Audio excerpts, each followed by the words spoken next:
Hello and welcome to day 2 of GTPS 2022. Welcome to the esteemed speakers of today.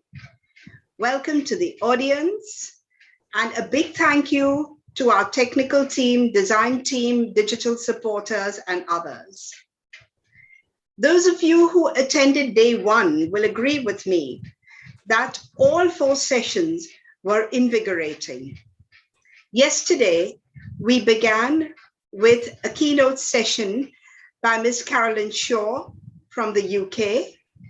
She set the tone of the entire summit with some very thought-provoking questions, after which we had a wonderful presentation by Dr. Ranjani Krishnaswamy talking about the 21st century skills in leaders. Shrija talked to us about how, with the will to change, we can change things even in government schools. And Shrija talked to us about assessment and the changes she and her team have brought about in assessment. And finally, we had a wonderful panel discussion chaired by Dr. Atul Nishchal and his team, talking about the different ways in which we could rethink assessment and move away from formal assessment to something which is much more student-friendly. So yesterday was amazing, and I promise you today is going to be equally good. We have some fantastic speakers today. We have amazing chair people also who are really well-versed with the area in which they are working. So welcome everyone. The link will be different next weekend. I need to make this very clear. Please note that the link will be very different next weekend. But please join us on day 3 and day 4 as well. On day 4, we will have an open mic session. And at the open mic session, we will take in questions from the audience. Because we have 4 people in a panel plus a chairperson, we do not have time for Q&A, but we will take those questions in the open mic session on the 27th from 6:15 to 7 p.m. So do join us then. I do also need to tell you that many of our wonderful speakers have volunteered to host seminars or webinars. Actually, it will be webinars for a while, webinars and workshops after the summit. Because as you know, the main work of GTPS starts after the summit when we will be creating the PEGC, the Personalized Education for Global Citizenship Framework. So do join us even then. I now hand over the proceedings of the day to Dr. Nina Nair. Nina, you may take over.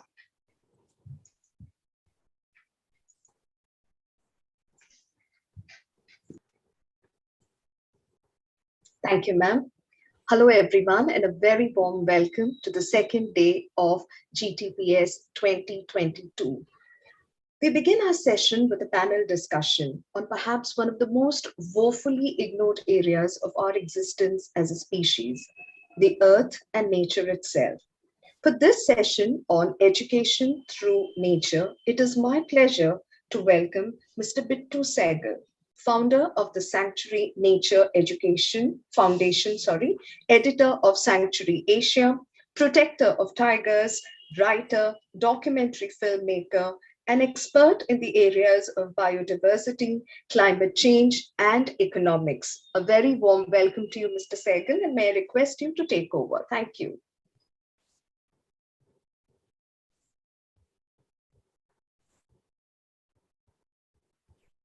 You're on mute. Bittu, you need to unmute yourself, please. Unmuted. I said thank you, Nina and Kumi. It's always such a pleasure to be part of anything that you organize. It's filled with heart. It's filled with purpose. Well, let me start by introducing you to these wonderful people that you'll be hearing from today. Preeti Takle, dear friend and inspiration to me. She's an educator, environmentalist, curriculum designer, and trekker. She's just come back from Ladakh, and an urban farmer.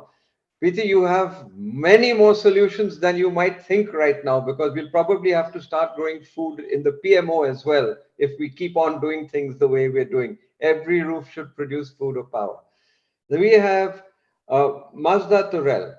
I mean, I have been speaking with children. I spent the whole morning with children today in a forest near Bombay, and I can tell you that after so many days of lockdown and so many days of problems and everything else, just let them loose in that forest, and suddenly they were laughing and playing as though this pandemic hadn't even taken place. And somewhere in those gray areas of the brain, some neurons that you know about that I don't, something got fixed. Talula, what shall I say about you? You're a defender. You're an absolute defender. And I would put it to you like this: guys like me who've been fighting for 40 years, the only reason we have strong legs is because there are people like you I know who've got that baton and will carry it forward to the children we have to work with. I suppose, have I left anybody out over here right now? Somebody needs to jump in, please. Vijaya Chakrabarti. Oh, look, I need a little help. Will somebody pitch in with the introductions as well? I spoke about these people because I know them from the inside of my heart, and I'll surely get to know you as well, Vijaya and Michael and everybody else. Will somebody who's got the, would somebody who knows them give a quick introduction to everybody? I can introduce myself. I'm Vijaya All right, Chakrabarti. that's lovely. Yeah, I work with children. I'm an organic farmer. I love telling stories, and above all, I'm a grandmother. I have 3 grandchildren. I think that's it. I work with Meeting is yeah, I'm like Bittu in that manner. Both of us are environmentalists and grandparents. I think that's it. Thank you very much. Wonderful. Listen, I'd like to just do a very quick comment right now. I did spend the morning with kids, and I did say that those kids who I've seen, my own grandkids, I've seen other kids, we had no right at all to foist ecological grief on them. And unfortunately, that's precisely what we are doing. That's what we have done. And it looks to me like we might continue to do that for a while. So those of us who care about our children, that's the first thing we must somehow or the other address. And in my experience, the best way to address it is to get them to understand that things will be all right. But it's very easy to say, no, bacha log, everything is fine. There's no problems. Everything is good. The sun is shining. I'm also sworn to tell them the truth. So how do you walk that tightrope between telling them the truth and not foisting them with grief? Because when you are presented with a problem that you are not capable of solving because you don't have the resources, you don't have the mind, it results in paralysis, inaction. And that's the last thing we want. What we want is hope. So I would say to you that Sanctuary, Kids for Tigers, we walk that line. Talula, you've been part of this. Preeti, you've defined this. We tell them that, look, there are problems. There are serious problems. And I start with an apology. My generation, I apologize for the fact that we were not able to prevent my generation from colonizing yours, and that the biosphere is king. Having said that, they know what's happening with the pandemics. They know what's happening with cyclones. They know what's happening with all manner of things. But then what I say to them is that nature has been so designed to be self-repairing. You don't have to go out over there and plant trees, quite honestly. The bees do a better job. The butterflies do a better job. The monkeys do a better job. Even the elephant does. And we've got a little lecture called, oh shit, that shit makes the world go round. Every time an animal shits, it plants more and everything goes back. And 11-year-olds understand that cradle to grave doesn't work. It's cradle to cradle. So in this context, what I say is that like a cut on your hand, nature heals itself. Just give it time to heal itself. The hard fact is we're primates. We're just bumped up monkeys, Some of the adults that I have to deal with think that they invented the biosphere. And the unlearning that has to go on with the adults is best done, according to me, through children. And Preeti, when we started Kids for Tigers 20 years ago, we knew that a child normally comes bundled with 2 parents. I cannot get the attention of a 30, 35, 40-year-old upwardly mobile parent who's got to look after this, that, and the other. You go to the children. And it's the children who are helping me. Even this morning, I went there with 10 problems, I came back with none, you know. And I do sincerely believe that in the process of trying to teach children, help children, we will probably find ourselves psychologically improved, more centralized, happier. Our spouses, our family will look at us and say that, look, hey, what happened? You're actually getting better, you know, because all of us are stressed, okay? Now, as far as the Sanctuary Nature Foundation is concerned, Kids for Tigers and most of what we do has not been designed by wildlife people. It's not been designed by scientists. It's not been designed by naturalists. It's not been designed by ecologists. It's been designed by teachers like Preeti, who know how to teach, who know the process, but they also are in love with nature and they're able to share. So let me put it like this. It's not just urban kids, it's rural kids. I'll end by saying that, look, honestly, in the minds of adults, Sanctuary is running an adult literacy program. Each one teach one, each child teach an adult. Trust nature, study nature, let yourself be in the fold of nature, and things will be all right. Nature was made as a self-repairing machine. And as Jane Goodall, a very dear friend and a wonderful human being, says, everything that you talk to children about must be laced with hope. But she said hope is not a passive thing, and every teacher knows that. Everybody says there's the light at the end of the tunnel. Sure, there's a light at the end of the tunnel, but you can't sit in the middle of the tunnel and say, hey, light, come to me. You've got to scramble, you've got to go over, you've got to walk towards that. You've got to make an effort and you've got to believe. So having said that, I don't know the order in which the speakers are speaking, but some help here from the organizers, please. Preeti, there you are, hands up. And oh, by the way, I didn't mean you can't scare me. This is what I meant. All right? Yes. All right. Okay, thank you, Bittu sir. And am I audible to everyone, or do I need to speak Very again? odd, very odd. Preeti, before you start, I think Yes. Mazda could say the same. He too has two daughters. And Yes. we're very, very happy to welcome Dr. Mazda. He's a neurosurgeon and a very avid tracker. So it's such an eclectic panel. And thank you for being here. One thing about Vijaya as well, Vijaya gave up a job in St. Xavier's College to do this kind of work. So I think all of you are absolutely amazing. Please carry on, Preeti. Please carry on. I owe you a t-shirt, Mazda. Yeah, I was just going to say I need to borrow that from you for a while. You can have it. You can have it. There we go. All Okay. Right. So as Bittu sir said, children are very, very happy and very, very comfortable when they are out in nature. And it only comes naturally, especially in the early years. I believe that children are attracted to nature because they believe themselves to be a part of nature and not removed from nature. You know, as adults, when we are bringing up our children, we tend to pass on our fears to them, our biases to them. And, you know, it becomes like, oh, this is dirty, or no, I should not touch this, it might harm me, or, oh, are there any germs in that? And, you know, it goes on and on and on. And slowly but surely, you're breaking the umbilical cord with nature that human beings have. And I believe that if we use nature as a resource to teach children the same elements of curriculum that are prescribed, that need to be taught, we would not be removing the children from nature, but in fact, re-establishing that bond and re-establishing that connection with nature that children naturally are born with. As they grow up, you would have observed that their entire learning as they are in the cradle and can't yet walk or do anything for themselves is through exploring, by kicking, by trying to find out what is going to get me something, either by crying or by banging something.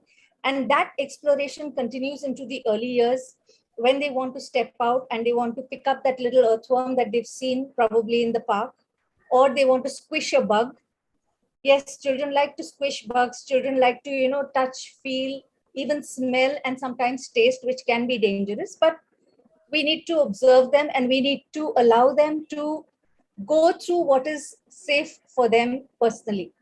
So if we can use nature to teach, and I, as a preschool teacher for many years, have been using nature to teach certain elements of the curriculum. And I found that the children take to it much more easily, much more happily, rather than dumping them with certain concepts that may be way beyond their years or maybe a little difficult to understand for some children while easy for some others. So keeping in mind the individual differences that children have in their learning stages, or how quickly or how slowly they learn, nature is a big resource that we tend to overlook.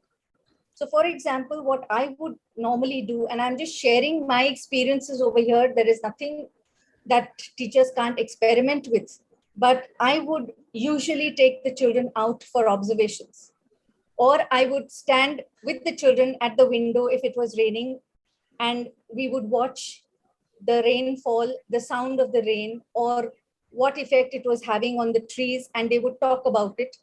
And fortunately for us, we used to have a lot of birds around our school at that point in time, and we would observe these birds, and they would observe the nesting of the barbet, coppersmith barbet in the bark of the tree, and it would go on. So they would give me daily updates. Even before I got into the class, they would be there looking out of the window to see what is happening with the barbet family the next, So these kinds of observations, what do? They are teaching the children to observe, to learn, and then probably to compare, contrast, analyze. And these are basically the skills that we want children to learn in today's day and age.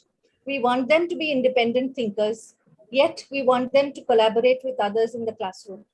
And this does not come all of a sudden. This does not happen unless we allow them to do that in the early years, in the foundational years. Suddenly in class 6, 7, 8, if you expect the children to collaborate, to think, pair, share, and all of those, thinking routines that are nowadays taught in school, you have to start teaching them to think in the early years. Think about little things. Why is it that I can,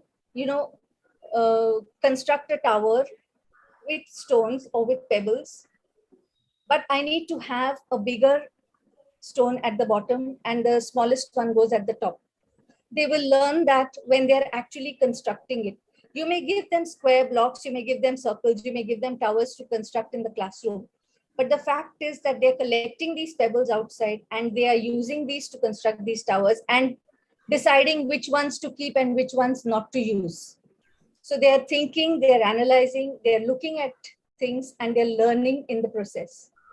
Similarly, when you're talking about, it could be about textures, different textures that we talk about, rough, smooth, soft, hard. All of these can be taught in nature.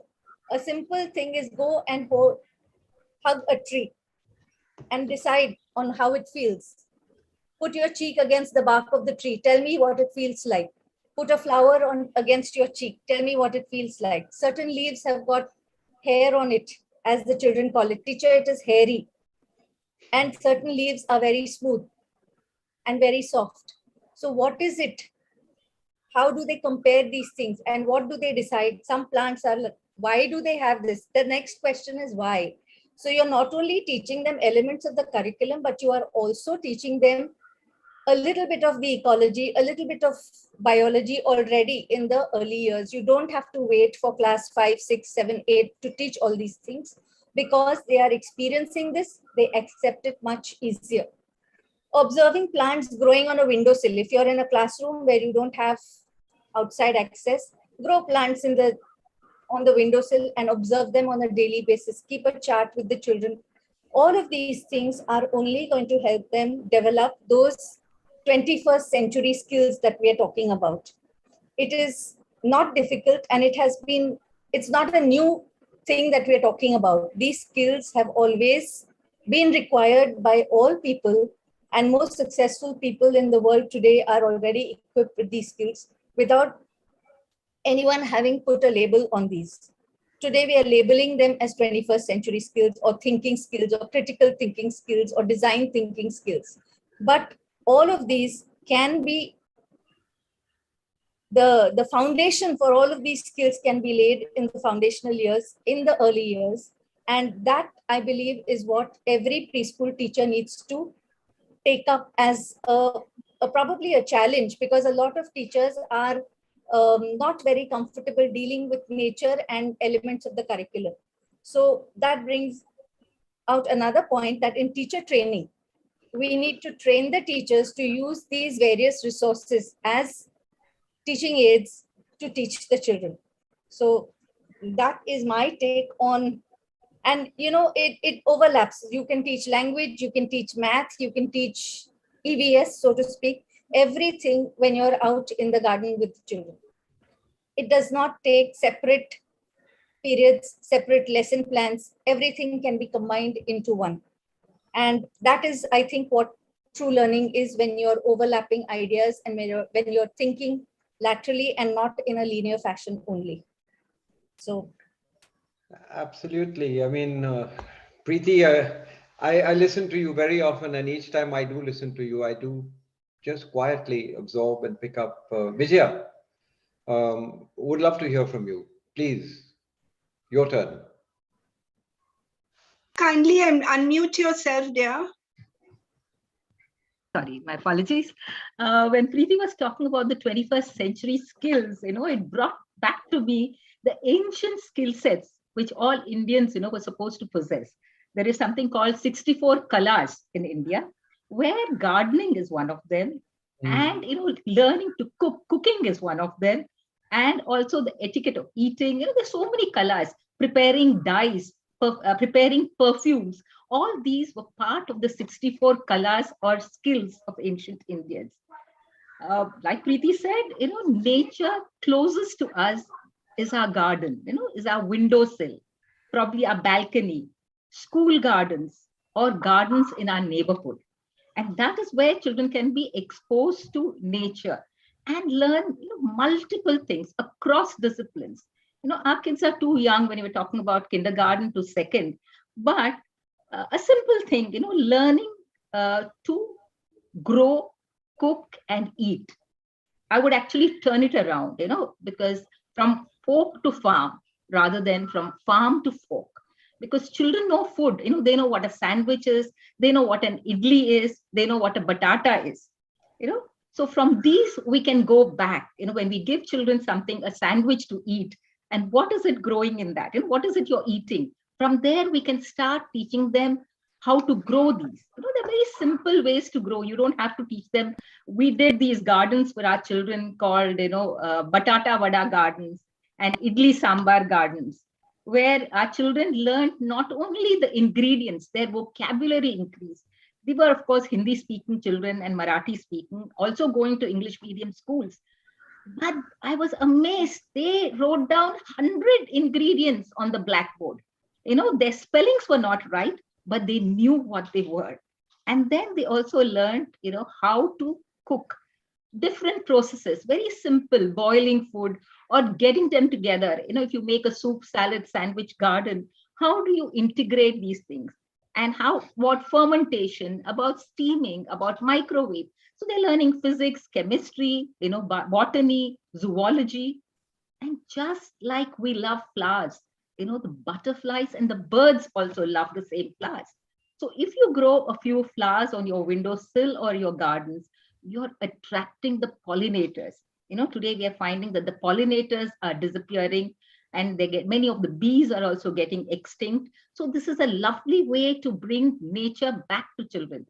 Sometimes it is difficult to go very far, but almost on a daily basis, you can go to your neighborhoods. I think garden-based learning is like nature-based learning. They're very similar. I think that is what I would like to say. I simply enjoyed listening to Bittu and thank you.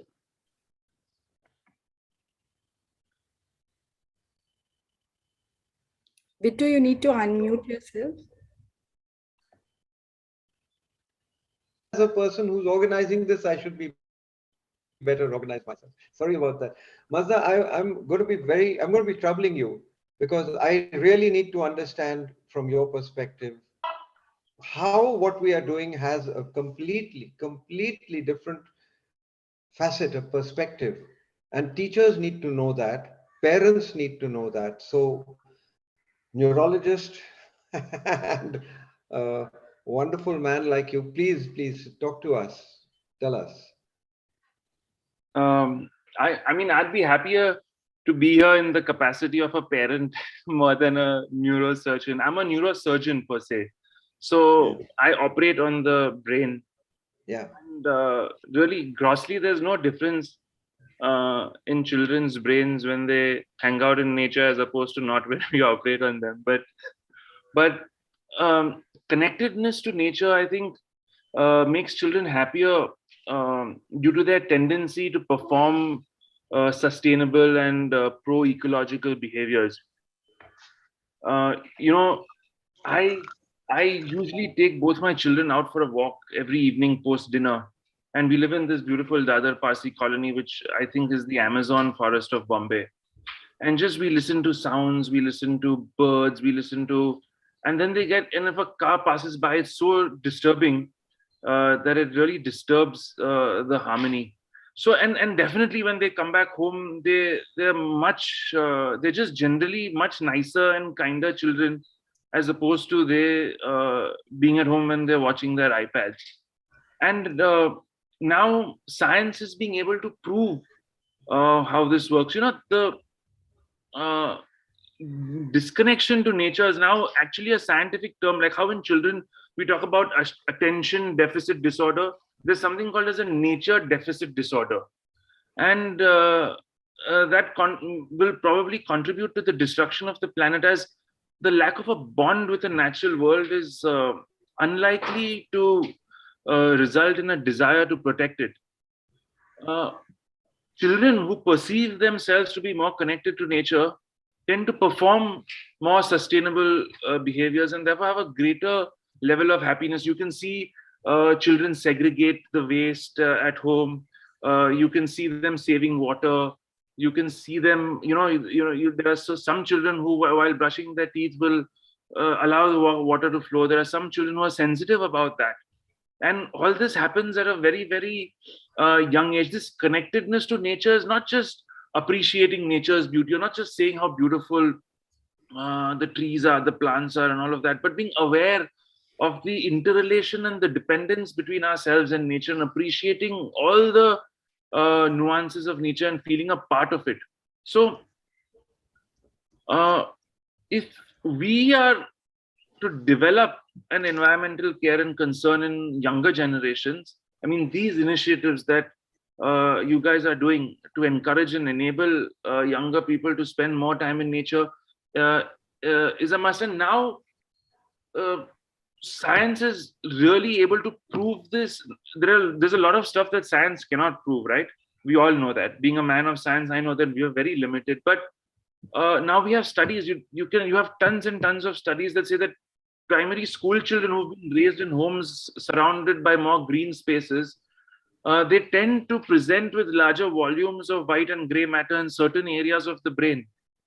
And these anatomic differences are in turn associated with beneficial effects on cognitive function. Children who attend schools with a higher outdoor green space and they have a greater increase in working memory, a greater reduction in inattentiveness than children who attend schools with less surrounding greenness, who are just sitting in a building that doesn't have a big ground, doesn't have a park, and that is why all these IB schools now, and let's not get into that debate, but they're trying to focus on those things more than just rote learning, etc. Also, the neuroscience reason for green spaces having an effect on your mind, on your brain, is their ability to reduce the harmful effects of air pollution, noise, environmental changes that have been shown to adversely affect children's health and development through increased stress, sleep disturbances, and central nervous system damage. Time in nature benefits everybody. And if we want our children to have a good start, it's important to provide this enriching environment through nature contact and access to any kind of green spaces shown scientifically now to ensure good social, emotional, mental development in children. I mean, poets and authors, and they've discussed their profound experiences of being in nature over the last 100 years. You've read the best poetry that is related to nature, best prose that is related to the effects of the environment. Children who've gone on treks, and I love to take my children on treks. They've done studies on those guys also. I mean, and the children who've been on a trek for about 4 or 5 days, surrounded by nature, they are shown to be able to solve more puzzles that require creativity than compared to a control group of children waiting to take that same hike. So, and it's not a small number, it's like close to 50% more. So these changes are now documented, these changes are now proven scientifically, even and in large scale studies. So there's no doubt that being in this kind of an environment really is stimulated. It has an effect on certain neurotransmission in the brain, and there's really actually while it's interesting to know the theory and the science behind it, and there's a subgroup of people working towards it day in and day out, and thousands of dollars are spent on that research. Actually, there's no real need for a proof. I mean, we all know it subjectively. You go to the beach, you feel 10 times better. It depends on what beach you go to. If you go to Shivaji Park, it's a different story. But you go to a decent beach, you go to a walk in the park, or you go for a simple walk post dinner in the evening. I mean, there's no need for science to prove that all these things greatly impact one's well-being, there are tons and tons of articles written on walking meditation and the spirituality that is associated with taking a walk. If you're angry, take a walk. If you need some solitude, take a walk. If you need to clear your head, take a walk. I mean, there has to, and this is going on since generations. Our people who lived in the caves, they attained the greatest amount of spiritual enlightenment. So science is just trying to catch up with already what is existing, and they're just trying to sound intellectual by trying to prove all the stuff that we know. But you know, the intellectual mind, the questioning mind always wants proof. We all want to say, show me that this works, show me that. But as far as I think education through nature is concerned, just a simple belief that this works. And a lot of these things are experiential. I mean, there's science, neuroscience may be able to provide theory, they may be able to provide a lot of logical answers, but at the end of the day, it's your experience that will want you to do more of it. And I think there's no greater source of education than nature, and then of course art and sport and all of the things we'll hear about, and that really brings upon a holistic development of not only a child but any individual. I mean, there are 80-year-olds who just benefit so much more from getting out and stepping out in the green. So it's a universal thing. The animals love it. The animals don't like staying at home. There must be a reason for that. So I mean, we can continue to talk about it. We'll have Martha, you say I'm just a brain surgeon and I just do this and that and the other, but I tell you this, that listening to you right now, I truly believe from the inner part of my core that brain chemistry changes. You know? It really, really changes. And there's one thing, you know, before we come to Tallulah, that every teacher knows. In fact, every parent also knows that kids don't do what you tell them, they do what you do. So if we don't set a good example, and that good example can't be set by, oh my God, I've got to take my kid out for a trek. It's got to be like what Mazda's doing. He loves it. He does it. His kid loves him. he listens to it, and that's how life goes on. And as far as open spaces are concerned, I mean, what you were alluding to, Preeti, I find sometimes parents, particularly now, the 25, 30-year-olds, they're so scared. They've been so terrified by what's happening, as though nature is the real enemy. This virus has come, and the virus represents all of nature. And without viruses, we wouldn't probably have been single-celled amoeba by now. They are the ones that are triggering so many things. And truly, Talula, we've been discussing things, and I'd like you to take on from here that when a child plays in mud or a child gets bitten by an ant, that ant is stimulating the immune system. If you keep a child in a sterile environment, either mental or physical, you're going to handicap that child.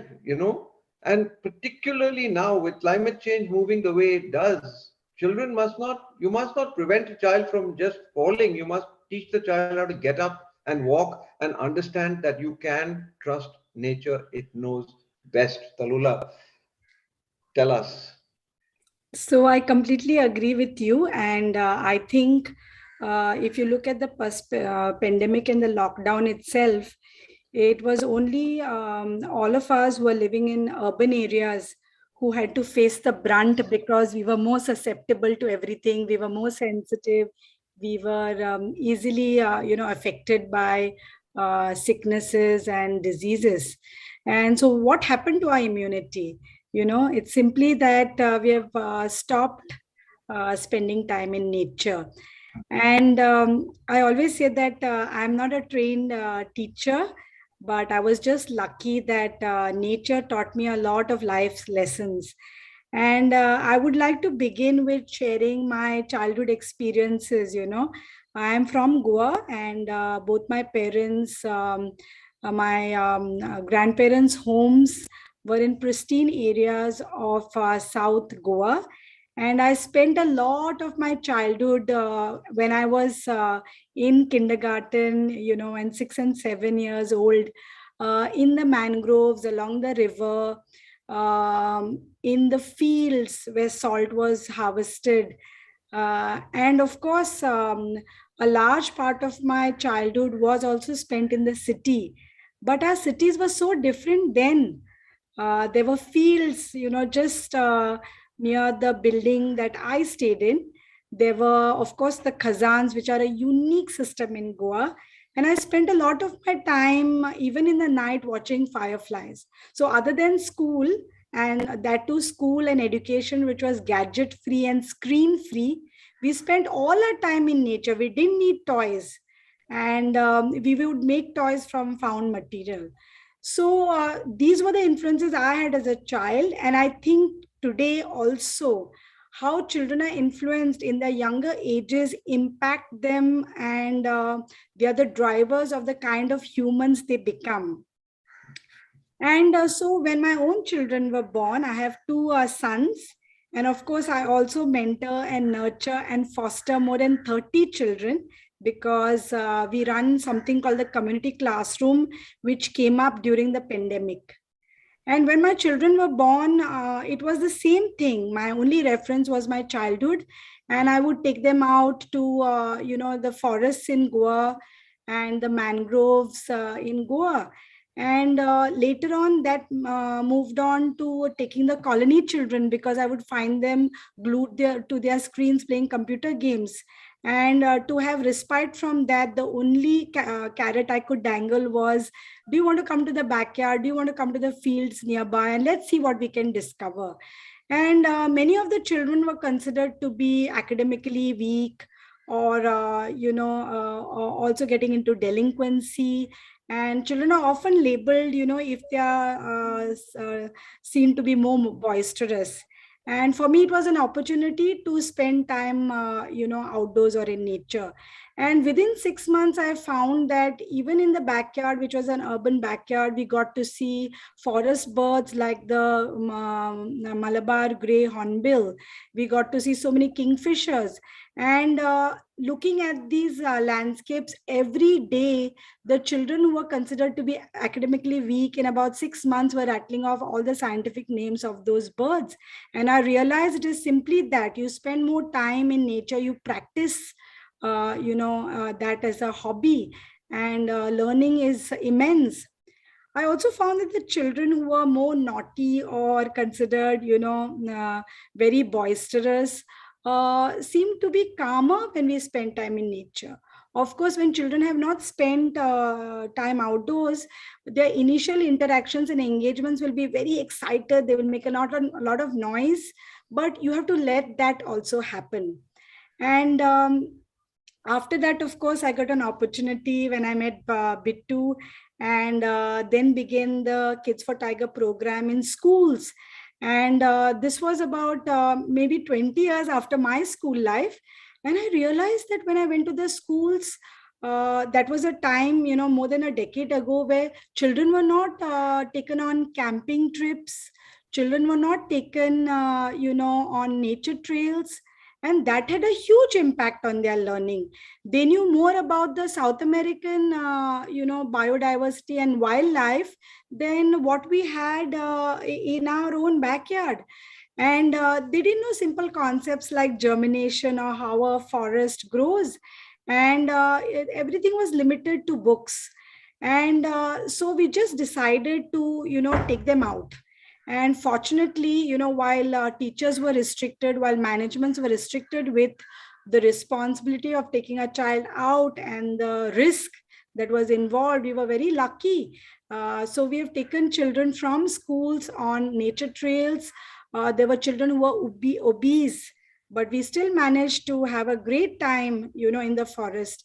And today, many of those children, have led campaigns where youth have led in Goa to raise the voice against destruction of forests because of infrastructure projects. So I think it is very, very critical as a first step to have that engagement of children with nature. Of course, after that, we started working with children, not only from schools, but children who had no chance of going to school.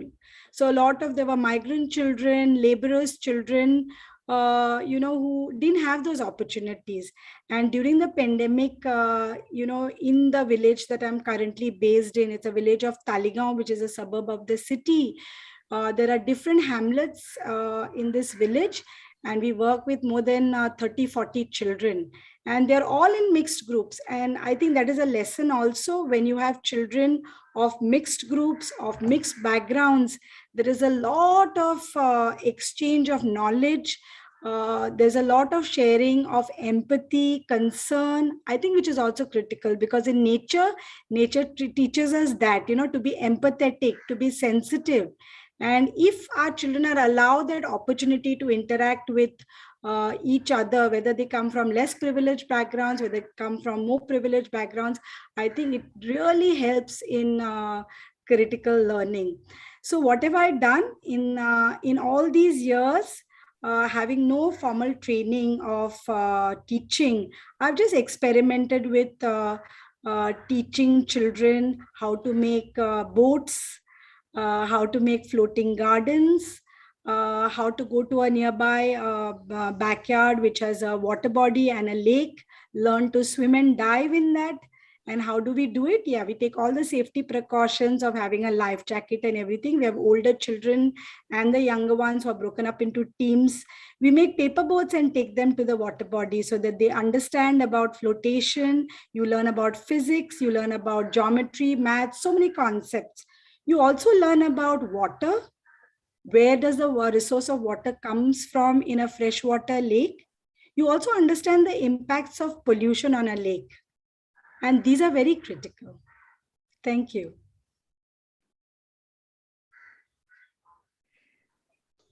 Talula, thank you. You're a teacher, you were born one, you know that. That's wonderful. Absolutely wonderful.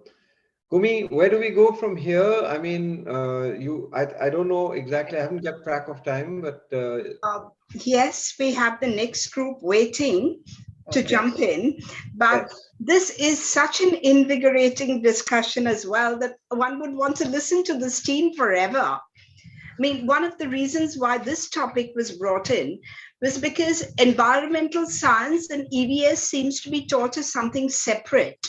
Whereas what we are trying to do, and now Preeti is on our curriculum or framework designing team, is teaching subjects, your regular math, science, physics, which all of you mentioned, as well as your 21st century skills, as we would like to call them, and life skills through nature. So I think this was an extremely stimulating discussion. And I enjoyed every moment of it. I'm sure the audience did. Thank you. So Nina, Bitu, I guess we'll have to wrap it up.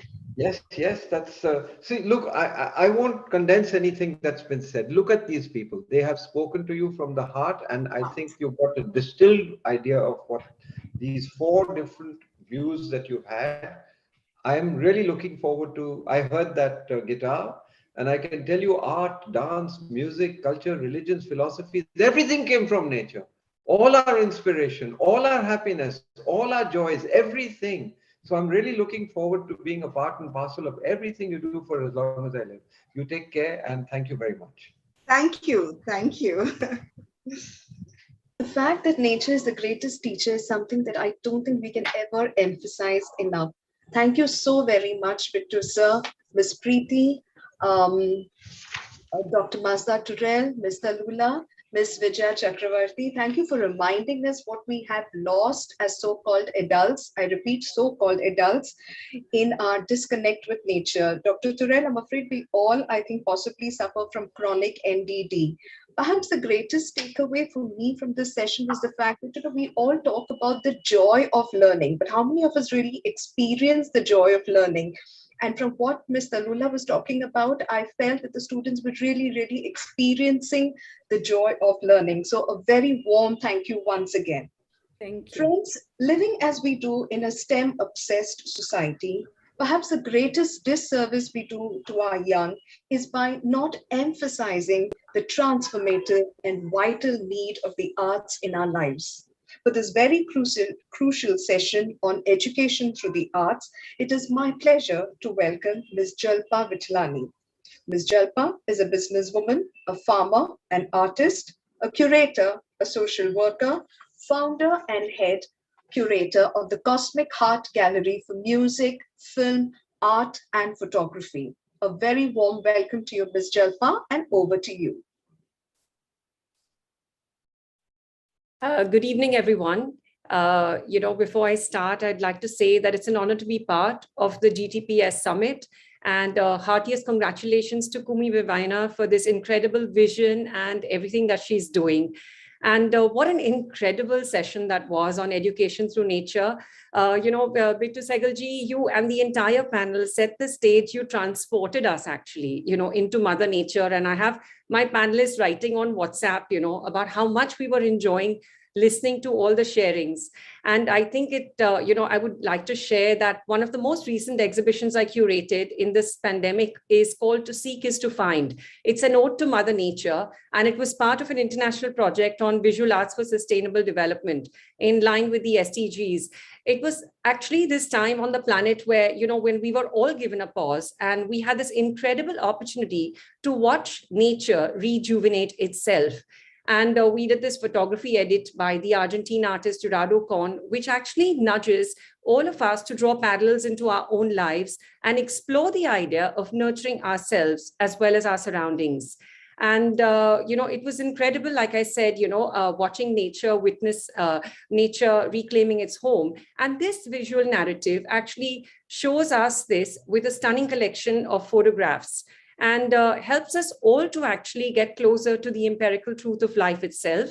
And I think there's a great interdependency, an innate natural interdependency between nature and the human world. And what we've tried to do through this exhibition is really bring in the primal connection that makes us all feel that we belong to the earth completely and also ignites our responsibility towards it. You know, in a larger way, I do believe, and I think all our panelists here on this session with education through arts, is that life is about expression. And what each of us is trying to do is encourage this expression through art. You know, life awakens each of us to the artist inside. And all of us in this panel have the vision to navigate young minds to the intelligence of the heart through art. And everybody, as we know, is creative by virtue of existence, right?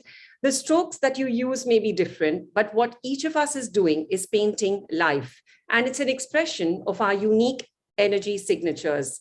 People box themselves saying, I'm not creative, I'm a finance guy, I'm a banker, I'm a chartered accountant, I'm a doctor, but everyone is creative by virtue of existence. The way you dress, the way you conduct yourself, the way you sit, everything is your own unique sense of creativity. And as artists, each of us sublimate through our medium of expression. So every day in life, you know, what I would like to say is that we have a blank canvas and we can create any reality that we can truly fathom of, and much, much more. Coming to Cosmic Heart Gallery, it's been a passion project for me for all things art. And the space is an ode to celebrating the best the world has to offer: art, positive frequencies, music, culture, meaningful gatherings, and healing. We've hosted 200 events related to art, culture, and music, with a strong belief in empowering young artists, emerging artists, as well as veterans in art. We have a lot of exhibitions, workshops, and interactive, you know, it's an interactive space, especially for children. And it's our vision to touch the innate creativity of every person whose path we touch. We basically invite people to tap into their own creative minds. The gallery's endeavor and mission is to provide exquisite art and purposeful messages. We can all really pass a very powerful subliminal messages through the work that each of us is doing in art. So we really curate exhibitions with unique concepts, which take you on a journey where the inner and outer worlds rhyme. And of course, I do believe that the borders of language and geography are shed when we express the best of humanity through the medium of art. And really what we all aim as is a world without borders, which is actually the foundation of peaceful coexistence. Before children speak, they sing. Before they write, they paint. And before they stand, they dance. Art is the basis of human expression, and we are all born as creative souls and express ourselves in creative ways. Well, with this, I would love to open the session on education through arts, and I invite on board our first panelist, Dr. Bindu Chaudhary, who's the founder of the first 2 Waldorf schools in Mumbai and the coordinator for the Steiner Education and Teacher Training Center in Mumbai. Dr. Bindu, welcome on board. Thank you. I'm a big fan of Rudolf Steiner myself, being an agriculturist, being a farmer since 2 decades. So can you tell us, I know this audience would love to know a little bit about the Waldorf Steiner system of education. I know it's very interesting because they started around the First World War, back in the day. Yeah. Thank you so much, Jalpa. And I agree with you that the previous panel transported us into nature. And Yes. we say with education in nature, it is giving them health, like, Yes. you know, it is giving the children health. So to begin with, I would like to quote Dr. Steiner, who said, and I quote, "The heart of Waldorf education is that education is an art. It must speak to the child's experience. To educate the whole child, his heart and his will must be reached, and as well as mind," unquote. Rudolf Steiner propounded this philosophy of anthroposophy, which means wisdom of the human being. So the belief is that we are all born wise. I saw somebody, a youngster, wearing a T-shirt which says that I was born intelligent, but education killed it. You know, so that resonates so much that, you know, how education in the classroom setups, not going into nature, not taking art as a part of their system does to the children. Apart from education, Steiner also has given impulse in various fields, like Jalpa knows about biodynamic agriculture, and then architecture, medicine, and there is something called anthroposophy, and then there is ethical banking, and all to change the society as a whole, kind of, you know. So the first Waldorf school started in Germany on 19 September 1919, when Emil Malt, a big businessman and a friend of Rudolf Steiner, asked him to start a school for the children of the workers of his factory, which was known as Waldorf Astoria Cigarette Factory. So the Waldorf schools get the name from there. Okay. And so the Waldorf education is based on the understanding about the inner needs of the child.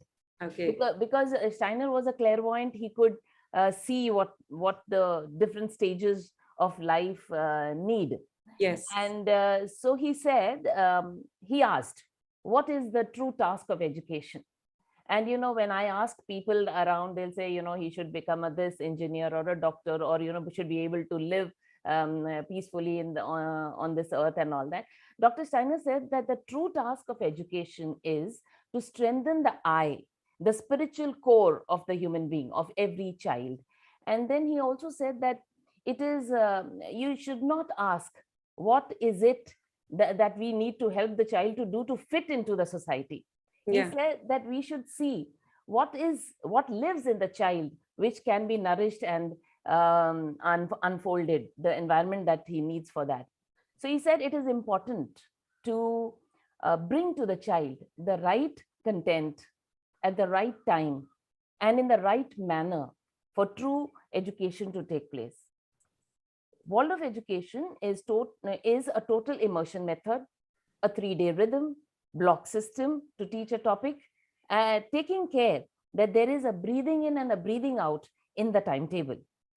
And the three famous lines in Waldorf schools is: receive the child in reverence. Okay. Teach children, teach them in love, and set them forth into freedom. This is that should be the goal of education.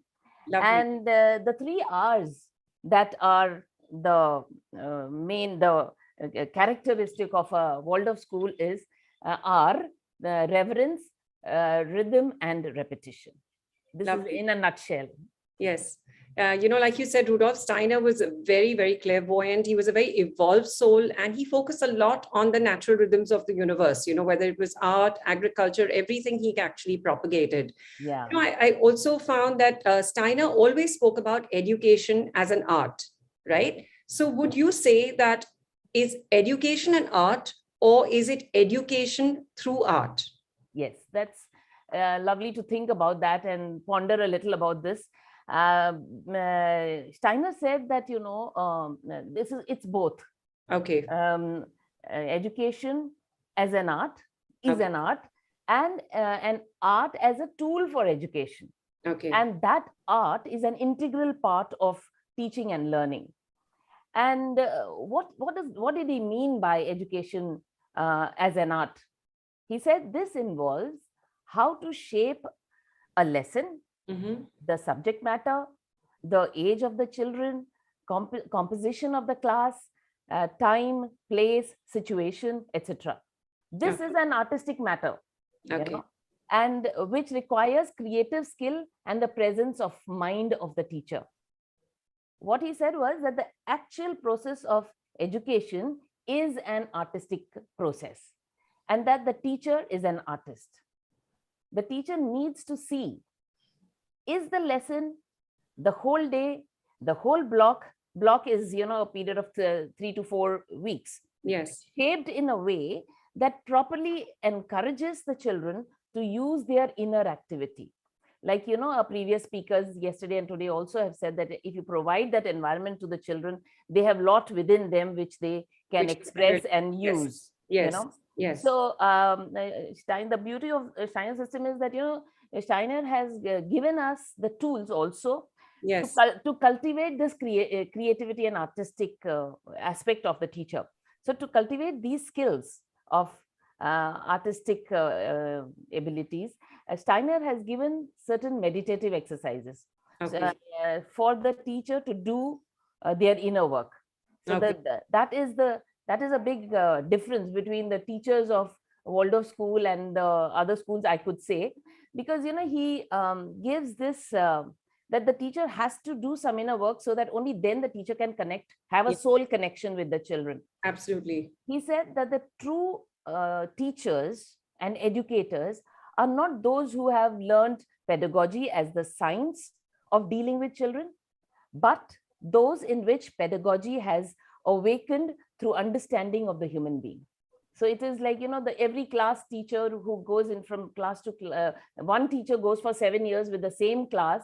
She has to gauge, she has to connect spiritually, so at the soul level with the child, so that she can create that environment to unfold that inner eye that he has come with, he or she has come with, you know. Absolutely. And then Steiner also talks about art as a tool.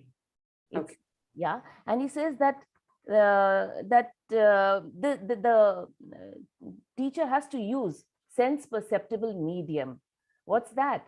The color, shape, sounds, and this is where, you know, the nature comes in. When you're talking about colors, you're talking about shapes, you're talking about sounds that connect. Even when we teach physics in grade 6, we use these tools, you know.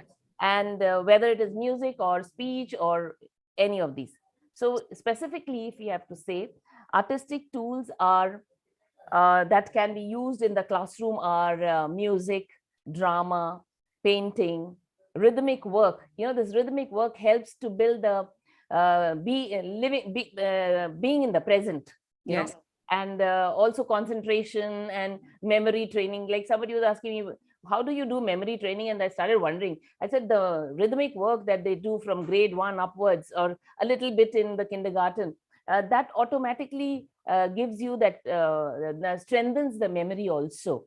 And handwork, movement, they say you can know much about the inner aspect of the individual in movement, when they are in movement.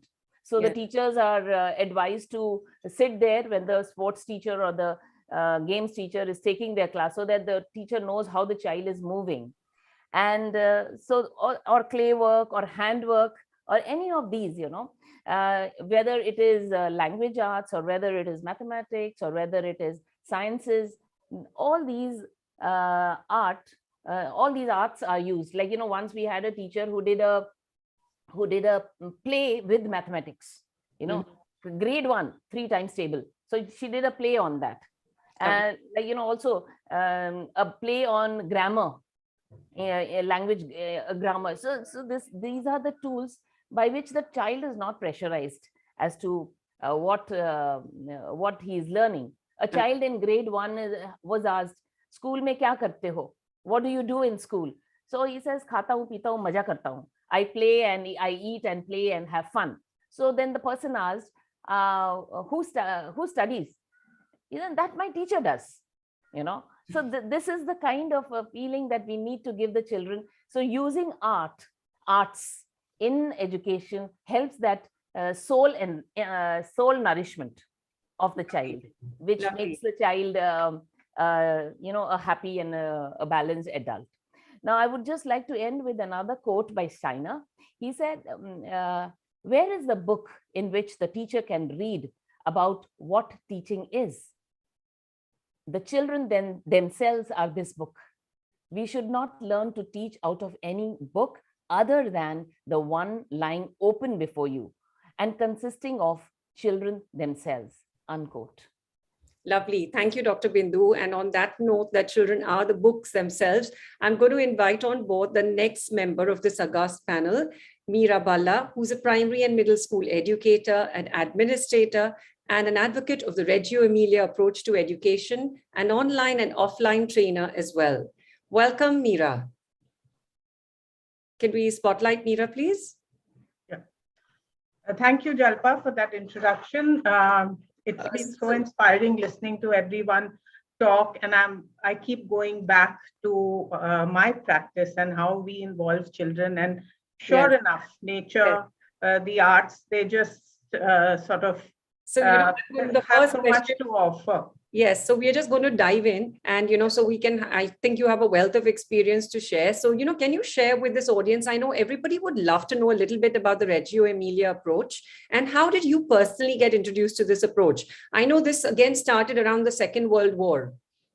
Yes, Jalpa, you're right. It was around, soon after the Second World War, in fact, when Italy was rebuilding the nation. There were these parents in a small village called Villa Sella, who worked alongside Loris Malguzzi, who's considered the founder of the Reggio Emilia approach.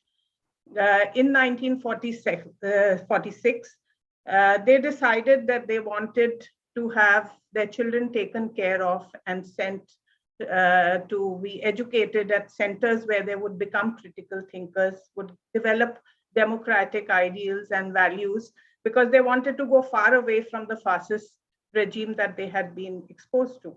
Yes. So these infant toddler centers, they were known as infant toddler centers. They were started in this small place in the Reggio Emilia area called Villa Sella. And because Loris Malguzzi was influenced by people like Dewey, Erikson, Piaget, Montessori, he was able to take the best from all of them and lay a framework or an approach to teaching and learning, which was the core of these centers. Okay. Now, personally, I was exposed to this because I was part of an international study group that visited Reggio Emilia in April 2021. And for me, frankly, it was a life-changing experience, because it sort of, as an educator, I took a complete rethink on what I was doing in the classroom. Okay. And that I came back so inspired that there's been no looking back since. So what drew me actually when I visited these centers was the beauty. There was, art everywhere to be seen. There were large windows outside. The classrooms and schools had large windows. Teachers made full use of those windows and the light coming in. So children played with shadows and images. There was nature. They could walk out of the classrooms into nature. Nice. And whatever they did was displayed in such a beautiful manner that it really sort of, took your mind, or they would say, blew your mind. And the learning that was happening in these schools was so visible, because it was all displayed and put before you in such a beautiful manner. Yeah. What also stood out was that, all the adults who were engaged with these children were supportive of them as individuals, and they were honoring their learning. Okay. So they all came together. So these were the things that really sort of changed my outlook towards education. Lovely. And tell me, Meera, to add a little bit further to that, what is it that stands out for you as a practitioner of the Reggio philosophy, especially with reference to art? Sure. So, the environment in a Reggio setting, the Reggio Emilia approach is so aesthetically charged. Okay. At the center of these institutions is the artista, or the art teacher, and the atelier. The atelier is considered a space where ideas are born. So it need not be just pure art or color, but it's a place of possibilities. And that is something that really sort of stands out as far as this practice is concerned, because you use these spaces as provocations, and you get the children to explore their curiosity and learn the way they want. So they become, owners of their own learning, and they shape their learning. That was one thing. Having the artista work closely with the teaching community, that is the pedagogista and the facilitators, when they are planning the lessons. So when you are introducing concepts or you're introducing something, it's a collective effort. Parents become part of that community, and you plan something which the child is going to get curious about, and then you leave it up to them to do the exploration. So it's very inquiry based. That was another takeaway. The other thing which I found really inspiring was the fact that they use this as a philosophy. It's not a curriculum or a syllabus that is laid down on paper. It's a philosophy. So you get inspired by this philosophy and you create your own reality coming back, because the culture there is very different from the culture here. Absolutely. And it sort of reminded me of how the Gurukul system was and how the arts were considered so important. And today, when one of the panelists was talking about the 16 kalas or skills, yes. I mean, that really is what the Reggio system also talks about. And then they talk about what is the emergent curriculum, a curriculum that is not, again, it's not laid down on stone. It evolves and develops as the child's learning takes place. So we are all there to, collaboratively work on building that inquiry that the child is looking to. Lovely. Yeah. And I think it's so important to encapsulate your your beautiful sharing with the 100 languages of children. So for all of you in the audience, this is Loris Malaguzzi, who's the founder of the Reggio approach. It's a beautiful poem he's written, The 100 Languages of Children, and it's a metaphor for the different ways in which children can express their fascination, their learning, their awe, their endless potential, and it's multiple ways of seeing for children, multiple ways of being. So Meera, I'm going to invite you, I'm sure you're familiar with this poem, if to read one paragraph for our beautiful audience here. Certainly. The child is made of 100. The child has 100 languages, 100 hands, 100 thoughts, 100 ways of thinking, of playing, of speaking, 100, always 100 ways of listening, of marveling, 100 joys for singing and understanding, 100 worlds to discover, 100 worlds to invent, 100 worlds to dream. The child has 100 languages and 100 more. Thank you, Meera. Thank you so much. And with that, I'm going to request you to spotlight Michael Turner, who's our special panelist and guest from Australia. He's a musician who's using the power of music to transform, to uplift, to energize, engage, and facilitate learning in a beautiful, beautiful way. Can we have the spotlight on Michael Turner, please? Yes. Hello, Michael. Welcome. Hello, Jalpa. Hi, everyone. Thank you for joining us. Are you in Sydney at this point? I'm in Byron Bay. Okay. Okay. In my classroom. Lovely. So, Michael, before we dive deep into the amazing work you're doing, I would love for you to share with our audience your connection with India, with Ganesh Puri. Okay, I will. Hi, everyone. It's really great to be here. And I was listening to the nature session and I was pretty impressed. Really great. And I'm humbled to be a part of this. So I really want to thank you for inviting me. And I hope I've got something to share with you, that you will receive something here. It's very late here. I'm very tired. I've had a big weekend. Firstly, a couple of things about myself is I've been a musician since I was a child. And I left home quite early and toured with a band for 15 or 16 years. That band led me around the world. I wrote and performed and recorded my own songs. And we had a band and we toured all around Australia. And we went to Europe and we lived in Europe and toured all through Eastern Europe and all through Europe and had a lovely time. And then went bankrupt and found our way back to Australia. And I started a family. I had a child, which completely changed my life in every way that it is to become a parent, and started singing different sorts of songs. But I was still searching for something. I was always searching for something in my music. And I was always interested in India. And I was a really big Beatles fan. And I think that's what led me to come to India is the music and searching for something more than what I was getting in my life, and I went on that Indian quest as we do, and it led me to Ganesh Puri, and it led me to an ashram there, and I spent some time in a gurukula and doing the practices of the ashram quite diligently, And then I decided I would come back for a longer term. The next time I came back, my daughter, Leila, she was 5. It's a big story, but I'm getting to the point here.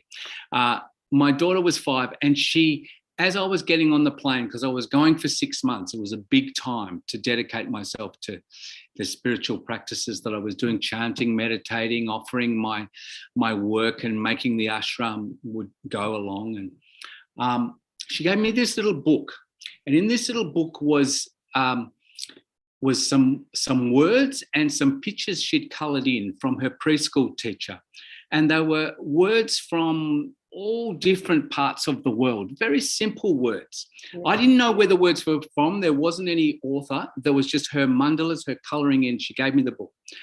The significance of having that book was I actually didn't end up spending much time in that ashram, because I met a man down the street called Nitin Orion, who had just started a school. Okay. And he had a very small little room overflowing with children wanting to learn English. Okay. I walked past and he had heard that I was a musician, and he said, I've got this guitar here. I've got all these children everywhere. Can you play something? And I just started playing, and the children absolutely loved what I was playing. And he said, I want you to help with their English. And so I had this little book with these words in it. And so with some of the older children, they were children from 6 to 12, 13 years of age. We wrote the words into songs, and we spent a few weeks doing this. All of the words became songs. And one of the favourite songs was actually, I didn't find out until later, was a beautiful poem by the father of India, Mahatma Gandhi, who I've always been very interested in, and I've read his books, some of his books, and I've seen the movie, and I didn't know that this quote was from him, but the children really loved it. And it's a very simple words.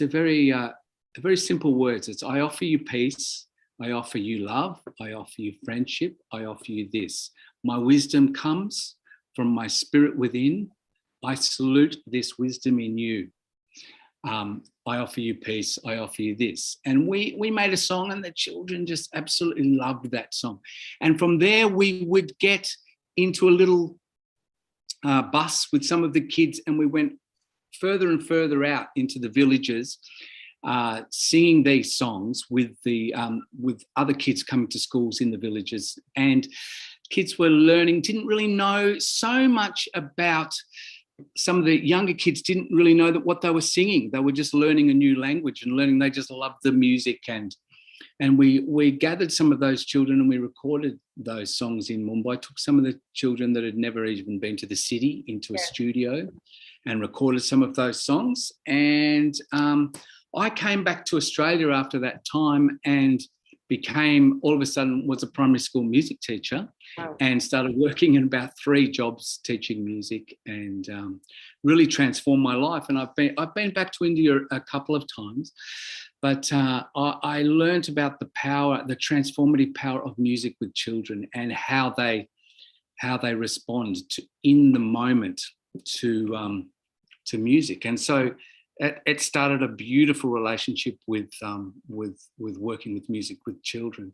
And I've been doing that ever since. Yes. That's a powerful story you've shared with all of us. And what I was amazed is these are not even English speaking children, but they were speaking it perfectly. The diction was fabulous, when you did it in the form of a song. So I think that's incredible. And, I would like to share with the audience that Michael's, pedagogy philosophy is about being in the moment. It's about being child-centric and with what the individual and the group needs. So, Michael, I would love for you to really expand this a little further and share with us your experience with children that led you to form this pedagogy philosophy. Well, I think it really starts from yourself, where you are in yourself. Like I found, if I meditate and I'm centered in myself, then I can meet children where they're at. Okay. And it's all about what I bring to the children, because the children Children are just ready to be in the moment. They're ready for action. They're here right now. And if you can be right now with the children, because that's where music and children meet in the moment. It doesn't happen yesterday, or it's not going to happen tomorrow. It only happens now. So if you can have yourself and do what you need to do, which I learned, how to keep myself in a state where I can meet them where they want to be met. And it's all about them. Like I was, and Dr. Bindu Chowdhury was talking about the Steiner education. I've got a lot of respect for Rudolf Steiner and his pedagogy. And I've had a few Steiner teacher mentors who have helped me a great deal with that. And, just moving through, using the time of nature, using the fact that the Earth is revolving around the sun and the moon is revolving around the Earth, and there are times of the day, and just those simple tuning into what the children need in nature. And if you're succeeding because they will tell you straight away. And what I've learned to do also is to move with where the group needs to be. The group will move you quickly if it's not working. And children learn through mistakes.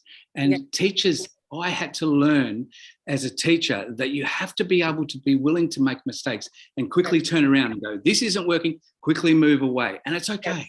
It's okay to make mistakes. And it's okay to show the children that mistakes are okay. And I think that's a really big thing to learn as adults, because as another, I could go on a bit. Hopefully I'm not going on too much, but we as adults, we learn that it's not okay to make mistakes, that we've got to get it right. And we only get it right when we get it wrong. We've got to allow ourselves. And music practice is all about that. It's all about sitting down and trying and getting it all. Like I teach groups of, you can see the ukuleles on the wall. I have 30 children with these, in various states of tuning, all sitting there, and they don't know how to play them at the start.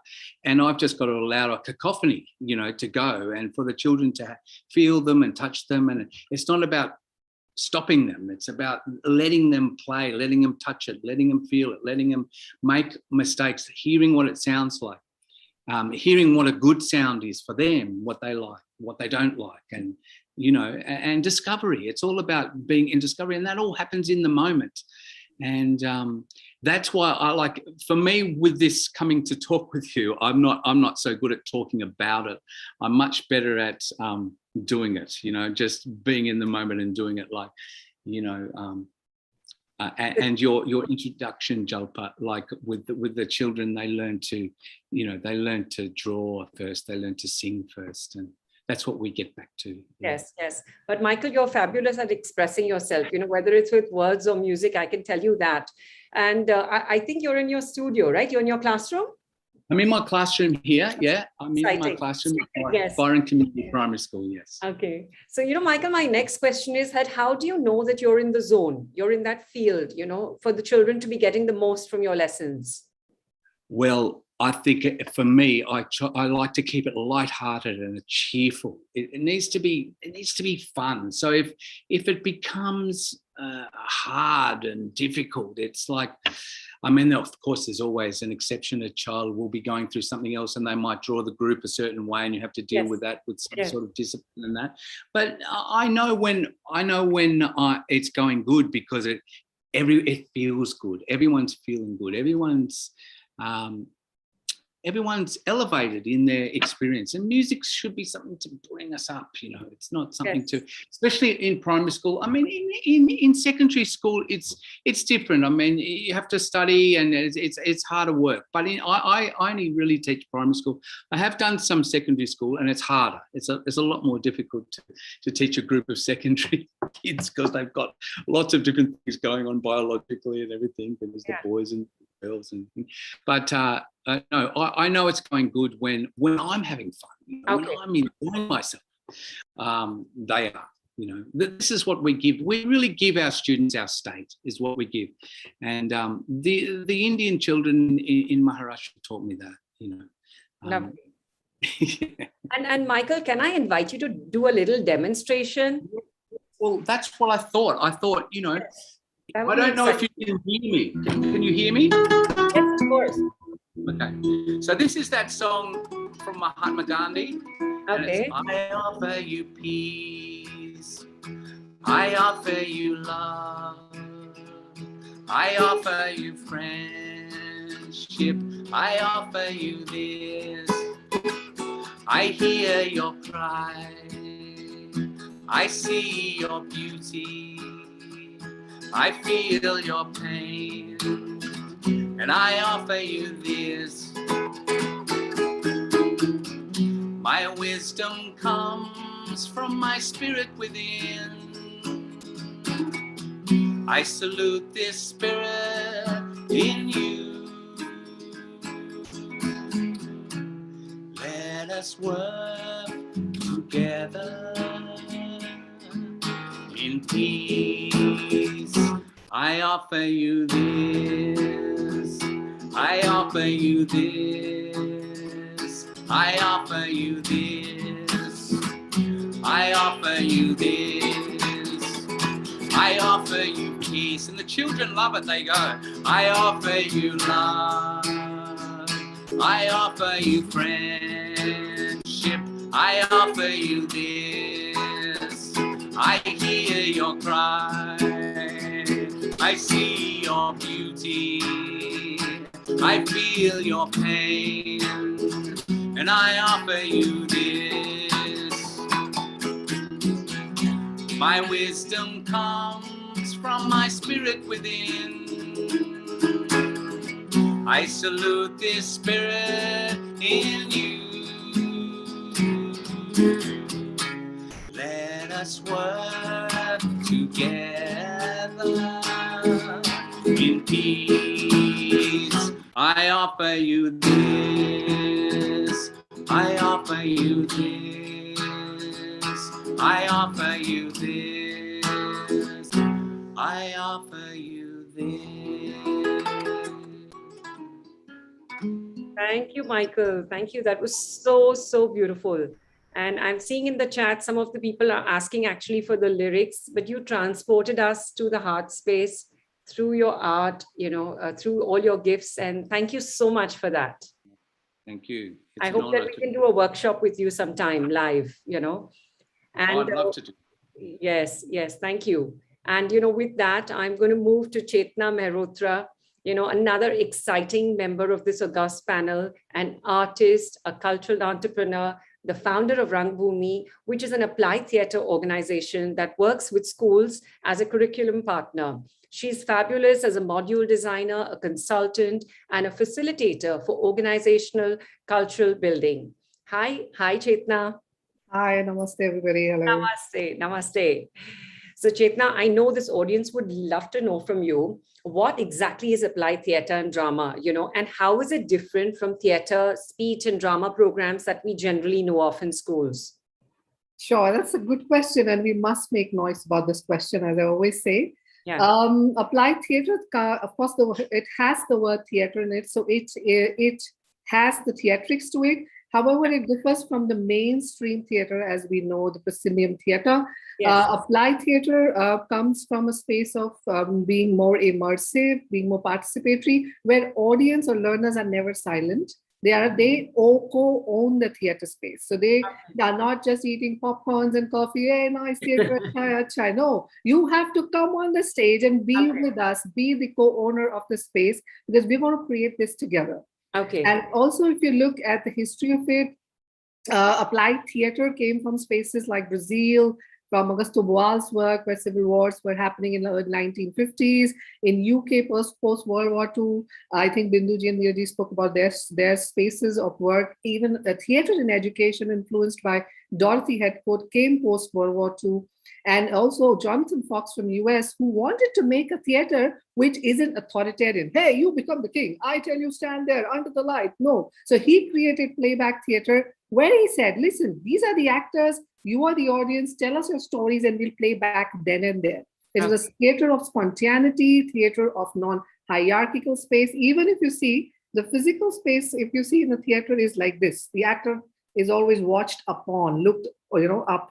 Here it is also physically, we also look at the stage is one earth, you know, it's the ground. Yes. Okay. And just to close it, one of the famous applied theater practitioner, Augusto Boal, who developed Theater of the Oppressed, and I think all educators here must read something called Pedagogy of the Oppressed by Paulo Freire. I'll just flash the book. And this is an excellent book. And Augusto Boal said that theater can happen anywhere, even in theater houses. Everybody can act, even actors can act. Okay. Wow. Yeah. Nice, nice. And, you know, I know that you're an amazing curriculum partner for schools, organizations. And, you know, can you give us a concrete example of how applied theater and arts can help build cultural excellence in schools? Yeah. So theater probably in countries outside of India has developed in many universities. Well, sadly in India, there is no applied theater university or course. Proud to say that we launched one in 2020 during COVID. And it's India's first applied theater social arts course for teachers, musicians, drama trainers. So this is, of course, years of 10, 11 years that we've learned from mentors from outside of India. Also studied our own Indian Natya Shastra and kind of blended this as a work. So we've been working for, as an example, like to quote with the school in one of the semi, English schools in Lokhandwala Foundation School in Kandivali, where we worked for, this is our 10th year. And we started with simple processes of drama for learning, looking at bullying, compassion, empathy. Then the third year, the principal said, hey, listen, when I pass through your class, the children are always on the floor rolling. They are not doing anything else. I said, well, let me tell you. So third year, we constructed a theater festival, the first of its kind in Bombay, doing 7 genres of theater from around the world, from India. Then we moved to creating a culturally transformative and generative space where even the teachers started to tell us, would you like to please do this political science chapter through your theater, or the last leaf by O. Henry through theater? And then we must say with great pride that 2019 saw world's first playback theater gathering for youth. It's not happened anywhere in the world. We gathered 500 children from Bombay and created this as a process of playback theater, where we had teachers from New Zealand, from rural India, artists and storytellers coming under one roof and sharing what is art, and it belongs to all of us. That's the space. Oh, I think Jalpa's frozen, is it? Yes.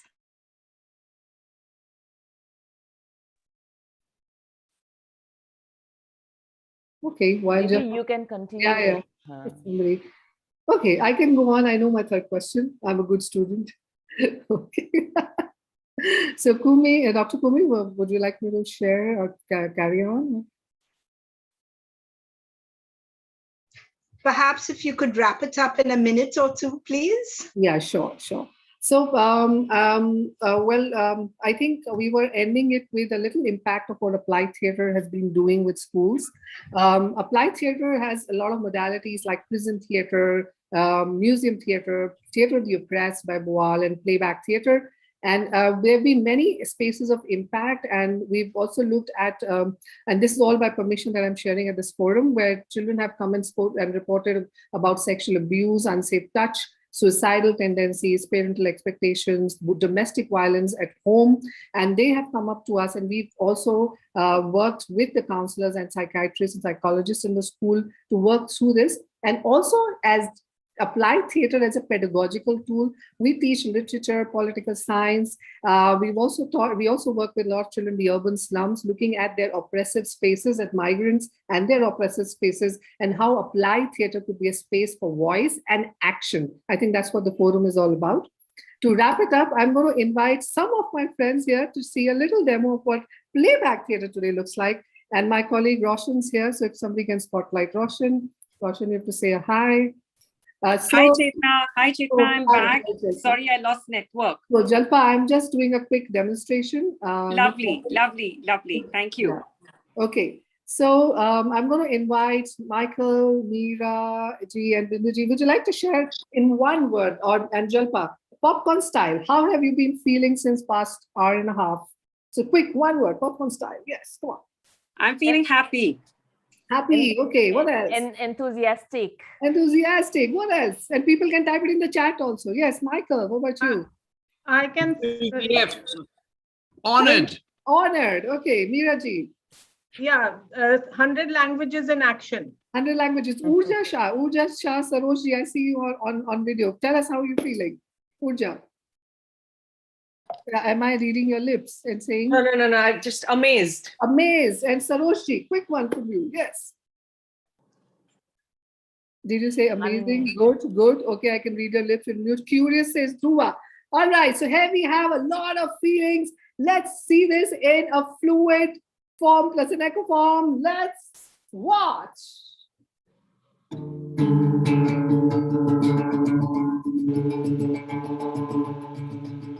Amazing.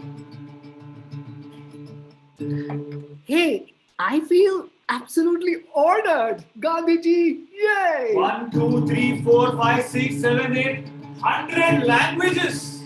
Hey, what is made in your house? I'm so curious. Hey, namak dala ya chini dala? What is this? 100 languages and 100 more languages. I don't know how many more languages these little ones have. I'm feeling happy. Thank you. Thank you so much. Thank you, Chetna. So thank you to this august panel for the beautiful sharings. And I hope that, we've opened a lot of your minds up, your creative minds. We've touched your heart space. And thank you, Kumi, once again for this beautiful opportunity to share on education through arts. Thank you. Thank you all so much. I was enjoying myself so much. I wish each of you could talk for 2 hours. So I urge you to please offer webinars to all those of us who are interested. I'm sure many, many teachers will be interested, and all those webinars could be advertised on our GTPS website. So please come forward. You can't do this. You've just whetted our appetite. And imagine if there are teachers like you doing this kind of work, there will be no school dropouts. And I think that's one of the major problems. So thank you very, very much. We hope to see you at webinars, and together we will reach the global tipping point and bring about a change in education. Thank you again. Thank you, Kumi. Thank you so much. All the best. Thank you. Namaste. Thank you. Namaste. Namaste. Namaste.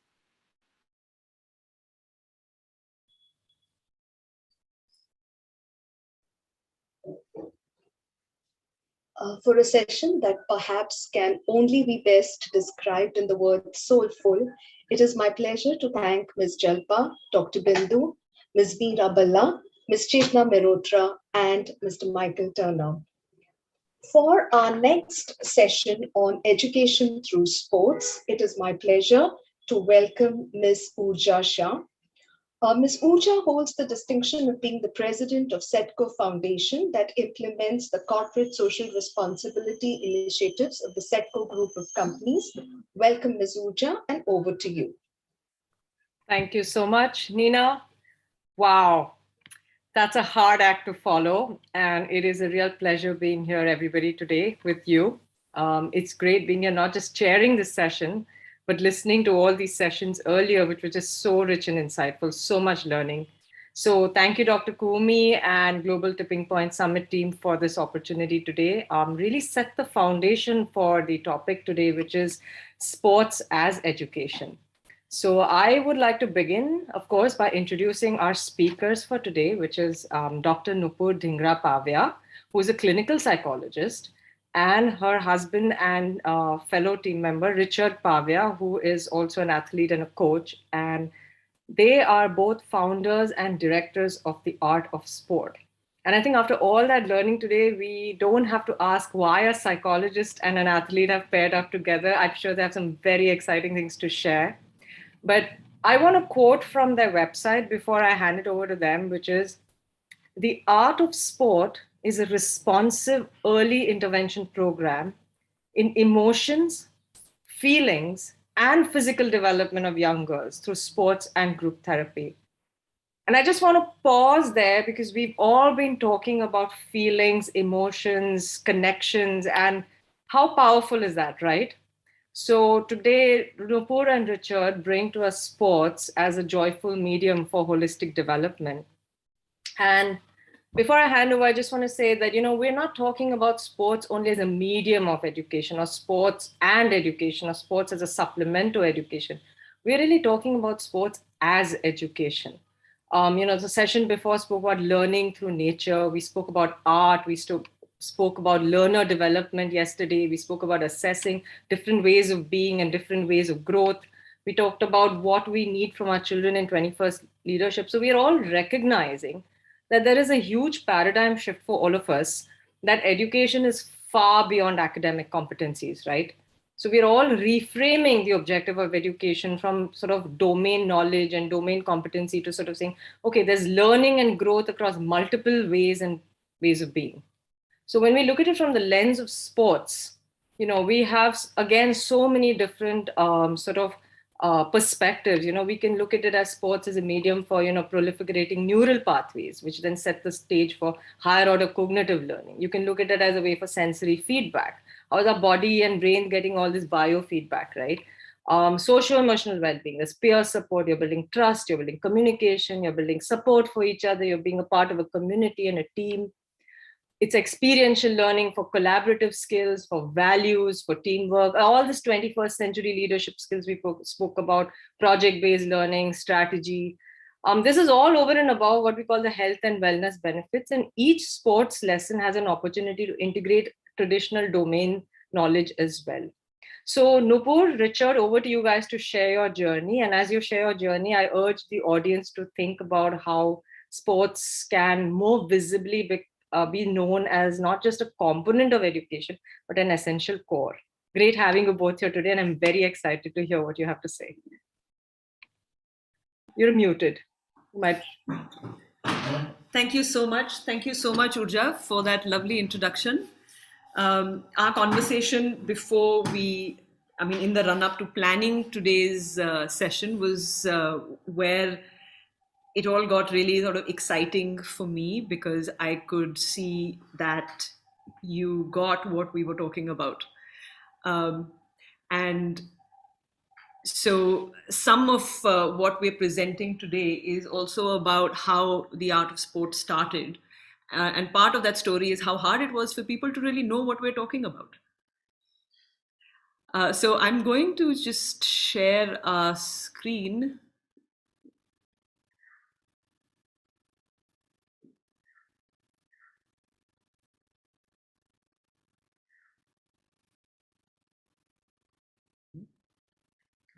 Okay, so the excitement started for me when I read the title on the GTPS summit, where it said a joy-filled educational curriculum for the early learner.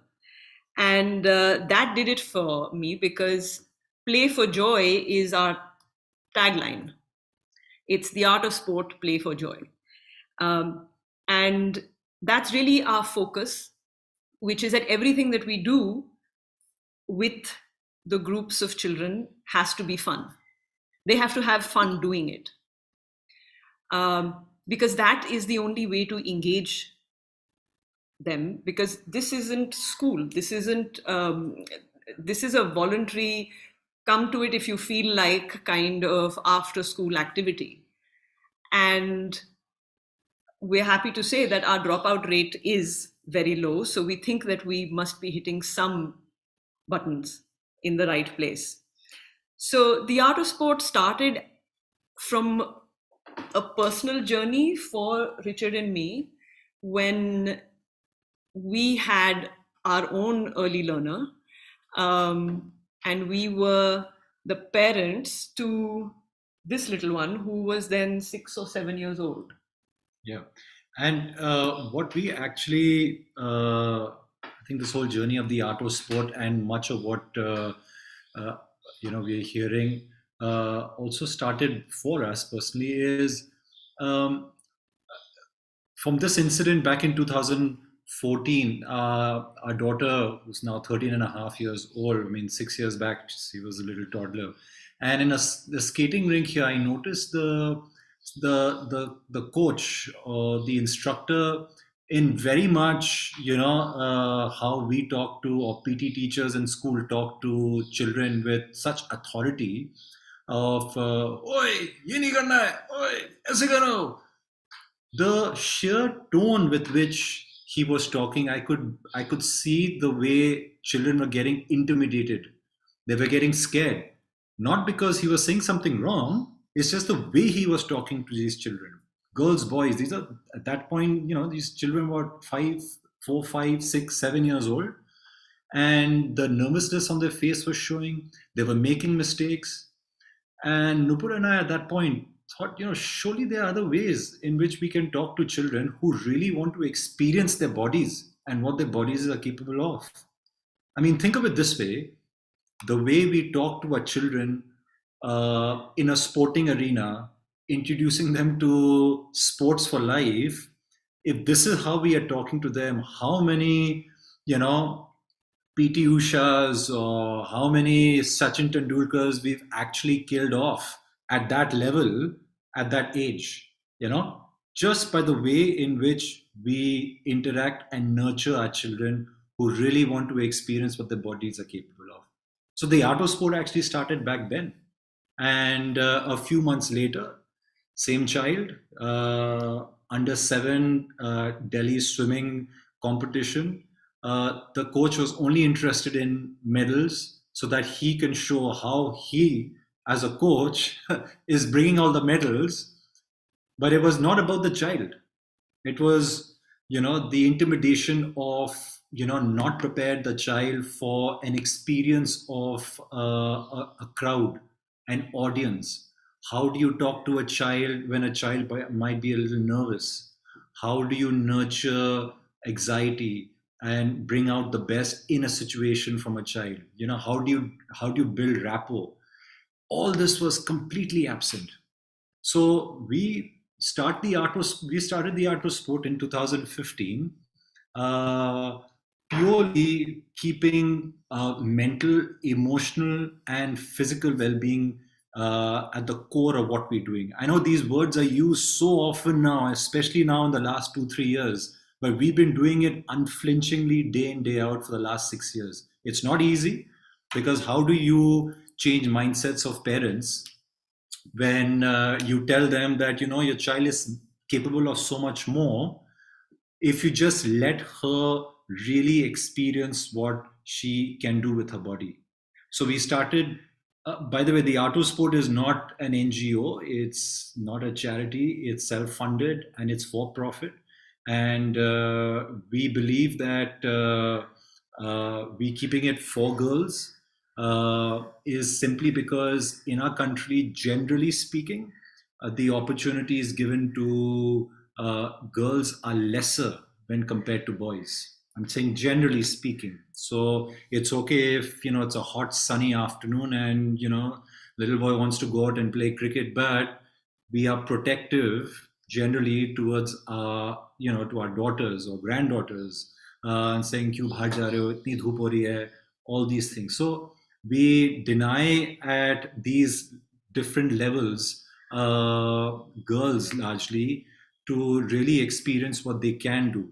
So when we talk about the art of sport, we're not talking of, getting girls to become world-class champions or getting them sort of world-class nutritions on board. No, it's literally how do you get them to really play and enjoy themselves, sweat it out. We're not looking at the top 1, 2, 3, or the top 5 children or the top 5 girls in each class or each age bracket. Because if you think of it, a girl who is or a child who is passionate about playing will play no matter what, But what about those children who actually have been afforded no such opportunity? What about those children, like in this slide, we have Dia here, who's touching the cone, who before the art of sport never stepped onto a playing field or a play area. Never. And after 3 months, this is Dia in the first month, this is recently, after 3 months, she couldn't wait to just, get off in her neighborhood, run in the field, run in the park, made friends, socialized. Dia otherwise would never be in a situation like this. We have here Kervi. Parents are very worried, she's overweight, she can't play, she's very shy. We don't get into that. We just tell parents, just get your child, get your daughter on board and let her experience sport in a way that becomes lifestyle for her. Let her experience sport in a way that that blends into how she socializes with her peer group. And so Carrie here, as you can see, with great passion is running, is kicking a ball. Today, she and her group in the art of sport, just before the lockdown, we organized a football game with one of the schools in Delhi. This is a group of girls who would never step out, as I said, onto a playing field even on a recess break. These are girls who are wearing an art of sport t-shirt, felt what a teamwork, felt what team is all about, what teamwork is about, and played against another school. They lost, but they had the most wonderful experience that they could ever imagine at that age. So this is our focus on how it doesn't matter what age, what shape, what level of passion. It's literally getting children or girls in our case to experience what they are capable of. So it's not about the chiseled body. It's not about what media throws at you. It's not about how fair I'm looking or how spotless my skin is. It's nothing like that. That's all media created. We really get them to voice what they feel. We heard about feelings here. So, how are you feeling? Are you feeling angry? Do you feel shy? What is it inside that you feel, and how can we help you? Once literally when the anxiety or the stress is vented out through sport, and when we say, I feel light, I feel quite good, that is literally sport has done its job for that day in that moment for the child. So on that cue, when it comes to anxiety, is where I step in with my psychotherapist, psychologist hat. And for me, the art of sport and being one of the founders of it has been like a corrective childhood experience, like correcting a childhood experience, because I was that child who did not play sport. Between being small built and scared and not very fast and not very muscular, it meant that I, as a learner, was always praised and encouraged for what was up here. And I did very well for what was up here. But as a mental health professional, I began to realize that meant that my body was actually being treated like a taxi for my head. So it just takes me from place A to place B, from desk to sofa to workplace to chair. And that actually is hugely, apart from anything else, disrespectful, and also really not very fun. Because there is a joy that we experience in being able to do things with our bodies, whether it's dance, and we saw that in the presentations earlier, or whether it is jumping, or it is twirling, or it is singing. These are all things that happen from our body. And living in our heads is therefore living a half-life. And from a mental health perspective, we cannot ever overemphasize how significant it is to include the body as part of that health. So one of the things that as a as a parent, obviously, but as a mental health professional, I want to make very clear is that anxiety prevents learning.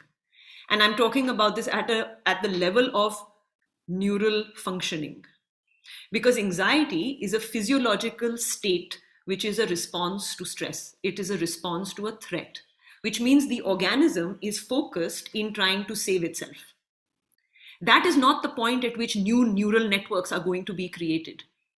And our education systems are so focused on using shame and fear as ways to instill, whether it is discipline or change or control or learning, that we are actually not teaching children anything other than how to be afraid in a classroom, how to be afraid in front of authority. The research base is extremely clear that physical exercise has natural anti-anxiety and antidepressant effects. In fact, psychiatrists now prescribe 30 minutes of exercise to people who have clinical depression, because just your antidepressant pill actually is not sufficient. So whether it is anti-hyperactivity or it is antidepressive or it is anti-anxiety, moving your body is the answer to all of these issues. With our focus on girls, you see, there is again a lot of research that emphasizes that makes it very clear that the mental health burden in our country, the suicide burden in our country is disproportionately higher among the female gender. And that begins in childhood. Like Richard was saying earlier, no one is going to turn, raise an eyebrow or turn a hair if your daughter wants to stay in day in and day out. Doesn't go out of the house. It's not really going to surprise anybody. But if anybody's boy child doesn't feel like going out, the family, the neighbors, the relatives will wonder, how come this is a child who doesn't go out and play?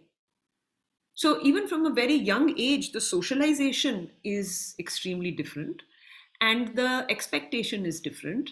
But of course, bodily, children are not all that different in terms of what is needed for health, and certainly what is needed for mental health.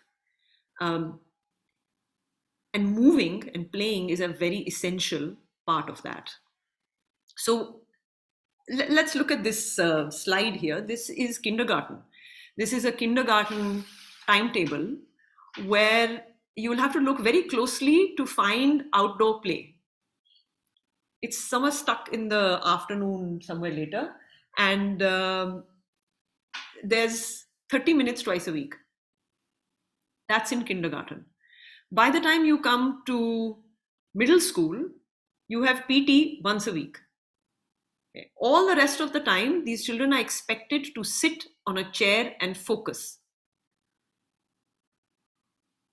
And then we wonder why children have attention deficit or are getting agitated or fatigued or hyperactive. So the theoretical base that underpins our work is widely held, it is well established, and we work on the premise that much of what motivates us is not actually consciously known to us. But our education systems are designed to really focus, one, on the heads, and two, on what is evident, and visible. So anything that is emotional and anything that is unspoken is out of, and that is out of sight, is also ignored. So one of the key emphasis in our art of sport groups is on self-awareness. And we consider that as a core or part of education, because it is about learning about ourselves. And this starts from for the early learners, which starts at age 4, it begins with simple things like turn taking in a room, in a group, learning what it is, finding out, discovering what it is that you enjoy out of the session. Do you enjoy the song? Do you enjoy the story? Do you enjoy the running around? What is your favorite part? Gradually that moves to how are you feeling, that how are you feeling question. Are you tired? Are you hungry? Are you thirsty? Are you sweaty? Are you cold? And so gradually the emphasis is moving inwards to start to reflect, pay attention, introspect, reflect. And from the younger age group where it's much more concrete about bodily things like, do you want to go to the toilet? Are you sweating? Are you cold? To when it comes to the older children, it becomes much more nuanced, and we start talking about feelings in the group, about joy and about jealousy and about competitiveness, and about anger, because that is another area that we are not educated on, which is what to do when we get angry. We teach children what to do when they need to go to the toilet and how to regulate themselves when it comes to bodily functions, but we do not know how to help our children learn how to regulate feelings. And as a result, much of what comes in the way of education today isn't actually intelligence or teachers not being able to convey. It's not about the content, it's about the how it's done and the emotional state of the learner. So with that, I'm going to just take us to a video clip. I hope this link works, which puts together as a capsule of what it is that we do at the Art of Sport. Now this is on YouTube, so there might be an ad that I will have to somehow get rid of. You may not move the screen to the YouTube. Yeah, you'll have to share the other screen. Yeah. Are you able to see this? So you'll have to close your presentation, Nupur, and you'll have to reshare the screen from your internet. Okay. Yeah. Just bear with us. Yeah.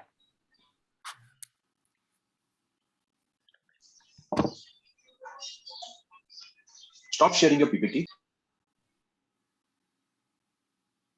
Just click on the green bit.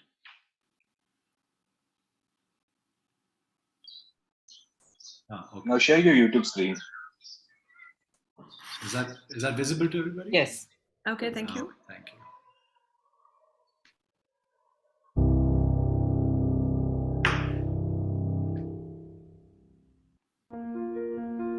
Hi, my name is Richard Paiva. I'm 39 years old. I've started the Art of Sport 4 years back. I have 14 years I spent in the hospitality industry, the hotel industry. So I started back in 2000 in my third year, and within a month I realized this is a slog industry. I mean, the tie and suit felt like, it's like a slavery attire anyway, because I was working crazy hours in spite of a half-time or part-time job, because this is my third year. And I soon realized that this is a tough industry. The Art of Sport has its roots actually many years back. And the idea is to focus on the overall development of young girls, or girls from as young as 3 years to 15, 16 years old, and keep it for girls. Because the avenues given to girls or afforded to girls are far lesser, generally are far lesser than given to boys.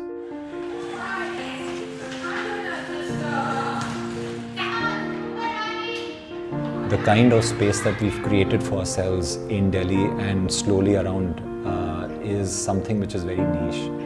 We're not an academy, we're not a sports center, we're not a clinic. We are a bit of each of these amalgamated into one.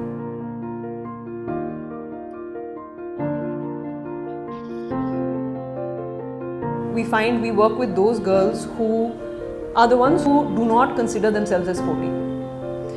Initially when we started, our age group was from 6 to 10. So that's pre-pubescent, and it was still an age where children were more or less out in the fields, and whether it's a school field or a park, etc. And we found that it was extremely difficult to get a girl who'd attained puberty to come and join into this group, because it was like, oh, I've decided that I'm more artistic rather than sporty, and I don't play sport, and I don't play sport.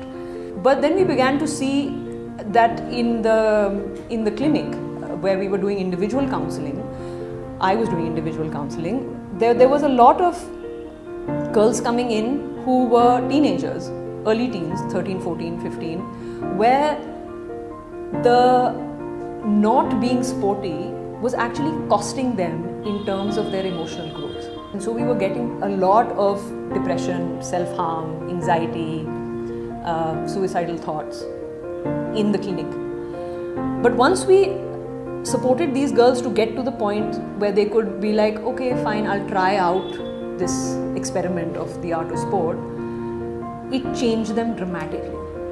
From quiet YouTube watching artistic girls to now wanting to be the goalkeeper for the team.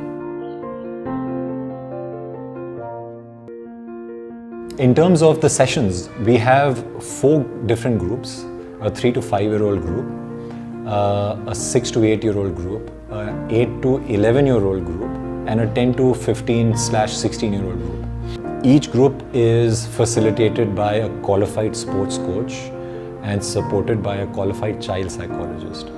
The role of both of these individuals is to ensure that the children, as far as the children are concerned, they're having fun. It's a fun session. And at the same time, they're learning something which goes into a lifestyle skill, like picking up football, basketball, athletics, teamwork, team spirit. And each of these groups come twice a week. It's 9,600 rupees per child, and that's per month. So that's 8 sessions a month. And whoever drops their stick is to stand up. This is a break for your arms. I think art of sport to me is basically going through my childhood all over again, because I was a very sporty person. I was always, I was culturally inclined as well, so I had dance lessons and things like that, and I get the space to actually use these skills, as a sportswoman or as somebody who's enthusiastic about sports here with the clients. As an employee, it's a very nice space. It's a very warm and understanding space. There is a sense of teamwork, and we all have each other's back.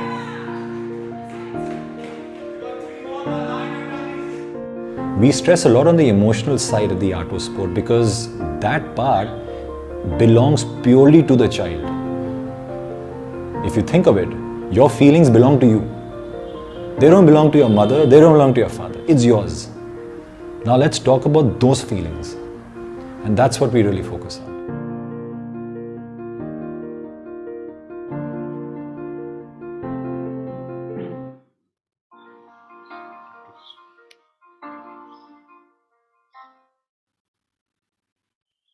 My name is Ariel, and I just started my first job as a project manager.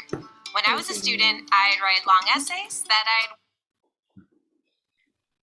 Wow, Richard, Nupur, that was just a fabulous presentation. Thank you so much. If I can take a moment to just, try and recap what you shared before we open it up to questions to the audience. There were 3 things that I really took away. The number 1 was that sport provides a joyful learning opportunity, right? And you said that learning is more effective when it's joyful. Anxiety and stress reduces our opportunity to learn. Secondly, Nupur, I really resonated what you said, that the body, if you're not living with your body and you're just using your body as a vehicle or a house for your brain, you're actually living a half-life. And when you talked about the fact that, you came to sports much later, you weren't sporty, it reminded me of the time that I came to sports only at the age of 14. I went to a convent, and the degree of physical activity was cross-stitch on cocktail napkins. So when I was introduced to sport, it opened an entire dimension of being, and then when I had an opportunity to make it to the hockey team, as you said with your girls, it was like, okay, new motivation, new life, new social, everything. So I really, really resonated with that. And I think that is such an important lesson for all of us, that our children need to be moving to really live fully.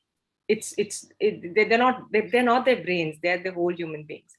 And the third one that I think that was very powerful was the self-awareness for the girls, and the opportunity for girls, especially who don't get a lot of time to, who don't get the opportunities to step out of their home. They don't get the opportunity to play. They're often, and we especially, and again, this resonates with me particularly, is because in the communities the SETCO Foundation serves, especially in the rural communities, we often see that there is no opportunity for girls to step out. Girls aren't allowed to leave their homes.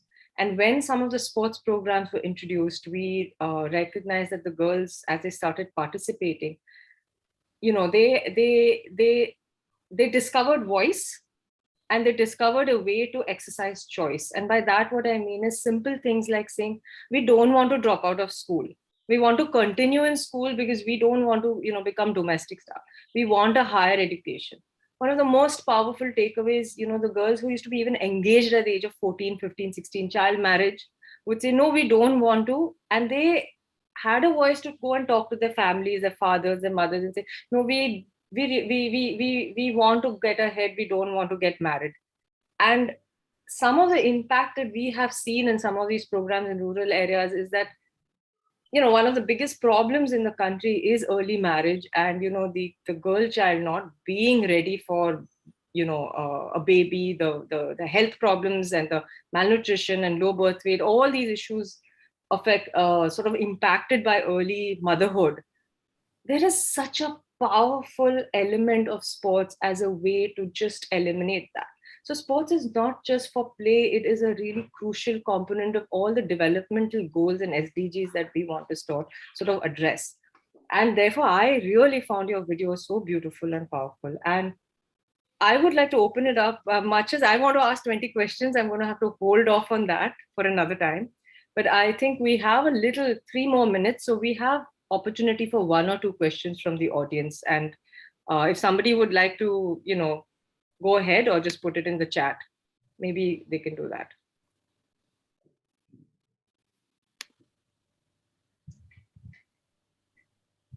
Would anybody like to ask a question to Nupur and Richard? If there's nobody, I would like to say something with your permission. Please go ahead, Dr. Kumi. I really found this absolutely fascinating. And what really made me think was that why do we shy of the word play? Why do we regard it as something less important than study? How many of us would be open to my suggestion, being a literature teacher? Suppose I bully you and I tell you that if you want to be a part of my team, you're going to read all 37 Shakespeare plays and talk about them. Now, I regard Shakespeare almost as a god, but I'm a bully. And if you are forced to do it, you're not going to enjoy it. And what you're not going to enjoy, you're not going to learn in the true spirit of learning. So why do you really forget that play is a vital element of school education and should be that way? Again, the word individual, if we break it up, it comes from the root word individra, which means that which cannot be divided. And yet what we are constantly doing is we are dividing, as one of the speakers, Dr. Ranjani, said yesterday, we're putting things into silos and we are saying this is environmental education, which is of course less important than physics, chemistry, maths, English, etc. We're talking about arts in the same way, we're talking about sports in the same way. We are creating these hierarchies when there is no need for hierarchies. So if the people who are involved in this summit could really come together, we could create magic. And thank you very much, Richard and Nupur. That was a lovely presentation. So if anyone else wants to say something, please go ahead.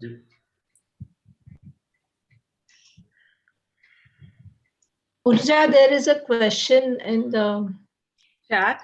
Yeah. How can we motivate?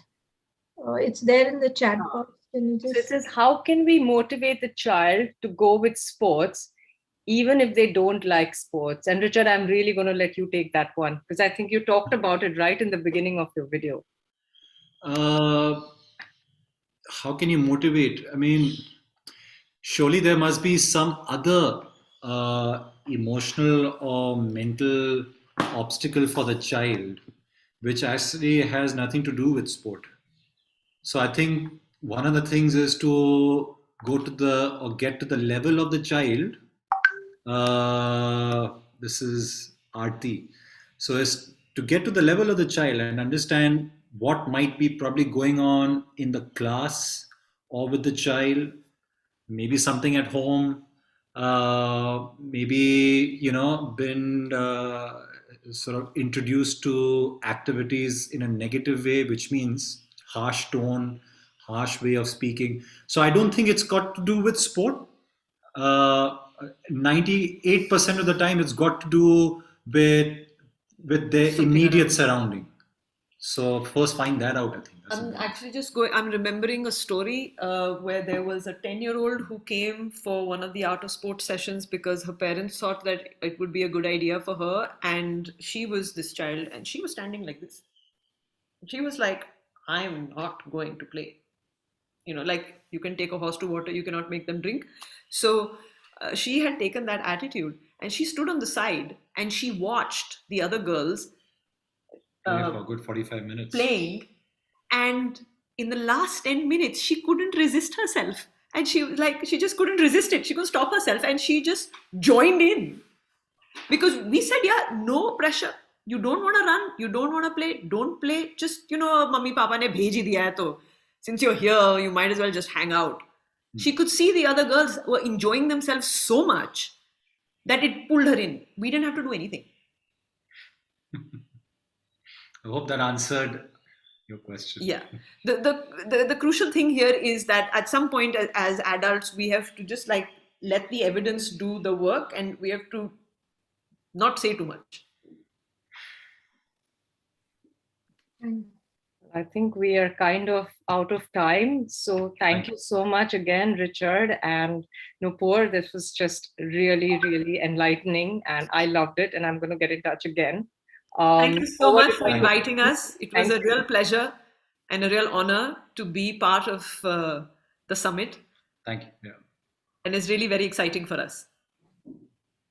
Thank you.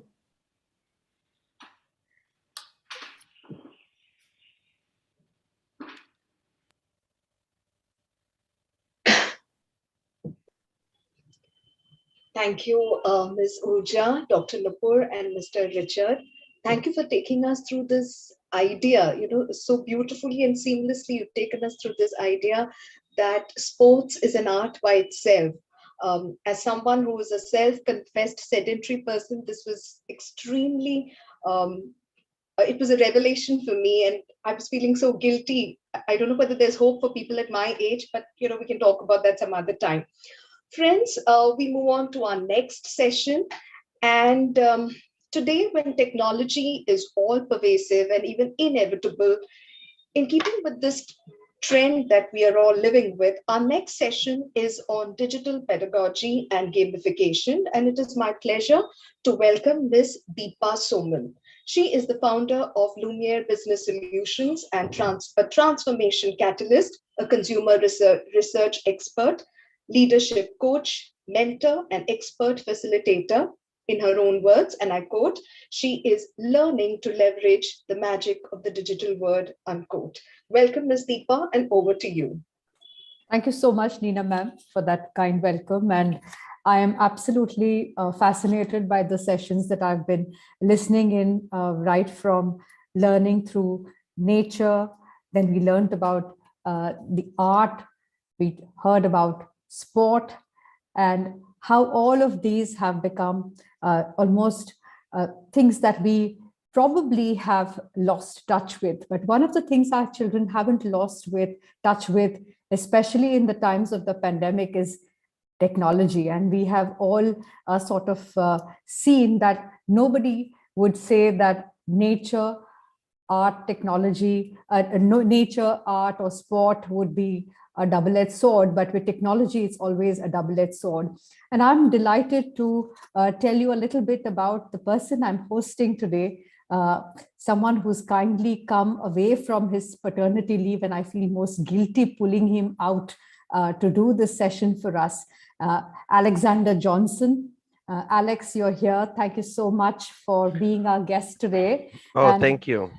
And I'm going to tell you a little bit about Alexander. And, his bio fascinated me. He's born in the United States. He was raised in Brazil, and he calls himself a third culture kid and a third generation international educator. How cool is that? And he has a background in game development. He's passionate about technology, and he's been in India for 8 years, and he's been working in education as he's worked as a primary school technology integrator. He holds a master's in education leadership from the University of Northern Iowa, and he has a focus on building teacher leaders in international schools. He's presented at several international workshops, and currently he holds the position as EdTech coordinator at the American School of Bombay. And his passion is to ensure that technology aligns with pedagogical best practices and it enhances student learning. And he's very, very keen on integrating virtual reality from a transdisciplinary lens and connecting it with social, emotional, and ethical learning. We couldn't have found a more appropriate speaker today. Thank you so much, Alexander, for coming here. And at Lumiere, learning is a big deal. And we've always, for the last so many years, leveraged the technology as a platform. And that's how we see it as an enabler, as something which is so ubiquitous to our lives these days. So, you have to befriend and then bring upon our great restraint of knowing, how much is too much, and then managing ourselves. So it's a great test, isn't it? Oh, absolutely. Self-discipline, self-control, and it just gets more challenging when you're a parent, a teacher in the context of a little child. So Alex, tell us, thank you so much once again, and tell us about yourself, and as a parent, maybe, how you have a 2-year-old and now an infant. Yep. So do you stress about it at the level of a parent? Well, that was a lovely introduction. So thank you so much. I feel like you've kind of captured so much of my essence there with that introduction. But if you mind, I'll just start the presentation. I'll start sharing and yes. sort of just start moving through and try to get through as much as possible, because again, it's a pleasure for me to be here. As you heard, right, I'm on my paternity leave. So my family is, they've all gone off to the beach. I'm staying in Goa right now. They've gone off to the beach. They're waiting for me there. They're going to be watching the live stream, and they told me to come when I finish. So I'm just going to share my screen, make sure you can see that.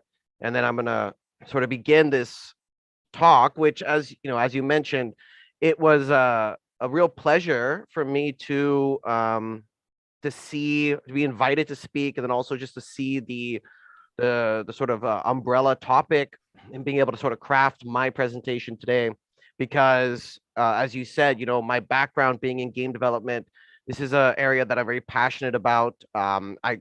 It resonates with me. I'm a lifelong gamer. It's not something that my wife was able to understand when we first met, but she's warmed up to it. And I think, as you said, being a parent of now a 2-year-old, it's a sort of new endeavor, new lens through which I can look at all of this.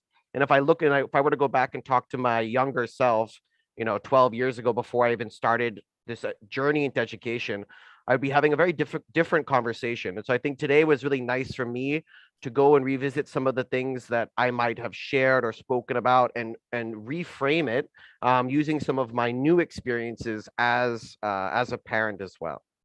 Thank you. So can you see my screen okay?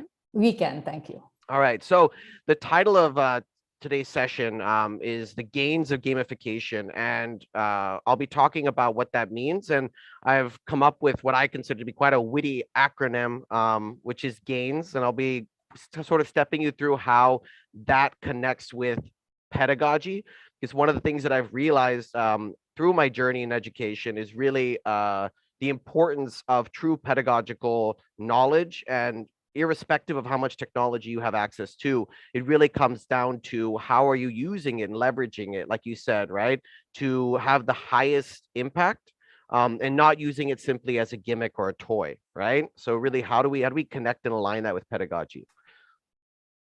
So you've already summarized who I am. This picture was taken literally 2 days ago, and I thought it would be appropriate. I don't have too many pictures of my, my family of 4 now. This was a nice one we took right at the beach. They're waiting at that same spot for me to come join them in a little bit. And one of the things I put in here, which I think is important for this conversation, is that I'm not only the EdTech coordinator at the American School of Bombay, but I've always enjoyed teaching students and teaching my, a group of students that I can say are my students, my class. And I think it is important for someone in my position who it's very easy to sort of get stuck up in the clouds and not realize what a classroom teacher goes through. So I am very fortunate to be able to teach 8th grade students as well as 9th and 10th grade students in 2 different classes at the American School. And so that helps me really practice what I preach, right? Making sure that I'm able to deliver on what I'm telling other teachers that they need to be doing in the classroom. So the plan, for the time that we have today is I want to just sort of define gamification for us. I want to spend some time sort of clearing up misconceptions, talk a little bit about how gamification has transformed, understanding has transformed, as well as some research around impact. And then I want to use, frame that acronym for you, and then step through what I think that can look like and some of the essential questions, if you will, that you should be keeping in mind when you're trying to integrate and build, digital pedagogy and curriculum. And finally, I do want to make sure we have time for takeaways and Q&A. So, if at any point you have a question, put it into the chat so that at the end we can come to that and we can make sure we answer it. And then I do promise, and I have already shared my presentation, but I'm happy for anybody that wants a copy just to take it. All right. Thank you. So I want to start off by defining, and I've put a very sort of academic definition of what gamification is for us to have as our understanding, right? Gamification essentially is the use of game design elements in non-game contexts. And you really see the rise of this about, I would say, 2012. It was an interesting point because it was as I was entering and making my transition into education. And the reason why I was able to make that transition was in large part because of gamification and games-based learning and the idea that educators were seeing a possible avenue here for increasing student engagement. And I encourage you to read the sort of research paper, the white paper that I linked down there at the bottom. So if you get a copy of my presentation, you look for that. It's a very, very detailed, deep dive into, what is the actual research saying in terms of impact of gamification. So I definitely see gamification as being a very divisive subject. And this has been something that's been the case since 2012, when it became sort of a mainstream phrase and a sort of buzzword around emerging technology. And really, you have 2 very split camps. You have the naysayers, people who are saying, gamification, by putting all these game elements, all you're really doing is developing extrinsic motivation. You're not actually building these in intrinsically into children. They're just doing it because they want the points, the badges, the awards, and so on. They also, say that it's really just hype. There's no real data around it, and I'll address that in a little bit. And they say that it sort of takes the joy out of learning. And I definitely can see many of those points, and I recognize and appreciate those. With my 2-year-old, right, I want her to have a lifelong desire and love for learning. I want her to learn for the sake of learning, not simply because it's going to be some sort of external, motivator that's pushing her towards that. And then you have on the other extreme, right, the early adopters, which I definitely fell into that camp, which says, what, no, this is great because it improves student engagement, which is, one of the key problems that we see in education. And it's the students that are disengaged are the ones that very quickly fall to the wayside and are left behind through to traditional means, right? Just looking at in my family, I was one of those who was very disengaged with school. And my wife was one who loved school and was, a topper. And so the 2 of us had very different educational experiences. And so maybe she would not have been drawn to gamification the same way that I would have really appreciated if my teachers had taken the time to try to make some sort of mechanism there that I could connect with and resonates with me. We also believe that it leads to better outcomes. And essentially, and what you're seeing in a lot of modern gamified solutions is that it fosters collaboration. So I think that's also a very important aspect. This graphic here is the Gartner hype cycle, and it's put out by the research sort of firm Gartner, and they use this hype cycle when they talk about specifically technology and trends. So if you think about when something new comes out, like gamification 2012, people started experimenting with it. It triggered this huge peak of inflated expectations that people were saying this was going to be. And if you went to any educational conference in India in like 2012 to 2014, it was like everyone was trying to sell you these gamified solutions. And everyone believed this was going to be the cure-all. And then after that sort of peak of expectations, we saw this trough of disillusionment when people realized, okay, many of these things were not working as intended. And then eventually we get to that slope of enlightenment, things begin to stabilize, and now we see that there are authentic and appropriate uses for it. It is not going to solve all problems, academic or otherwise. However, if we are clever and consistent and intentional, we can make a positive impact on the way that we engage our students. So I want to just put this out there and say that gamification should not be using badges, leaderboards, and avatars. And I think that's where a lot of organizations and schools went wrong, is that they thought that slapping badges, leaderboards, avatars on something, bam, gamified, everything is going to work. That's not what I believe that it should be. Now, I don't want you to think that I'm in any way diminishing those facets of game design and gamification. Those things are not necessarily bad. I think it's instead the sort of reasoning behind it, or the exclusivity of using those things. For example, I don't think they're bad because, for example, this right here, Classcraft, is a platform that I use with my students, and it has avatars and leaderboards and badges and so on. However, that's not all that it does. And instead, it's sort of over the past few years has really changed and pivoted and positioned itself to be very much aligned with social emotional learning, student motivation, and really tied into the collaborative potential of gamification, as opposed to students competing against one another. Many of the activities and frameworks allow students to work together. So this is something that I use with my students, and it's been an excellent addition to my sort of pedagogical practice curriculum and framework. Of course, even our learning management system at the American School of Bombay, Schoology, right? Many of these modern learning management solutions have the option of badging. So badging by itself is not bad. It's about how do you use these badges and how do you support the use of these badges. For example, this screenshot here is from our faculty training page, and it's a way for us to identify, recognize, appreciate when teachers have taken the time to demonstrate mastery over various subjects and ways in which they use technology in their classrooms. So I think too often we focus on these few features and we really lose sight of what makes games so powerful. And so what I want to just do is quick 30 seconds. I would love for you to share in the chat, what is your favorite game? And I get a lot of questions about this. People say, I'm not a gamer. And I say, everyone is a gamer. We all play games.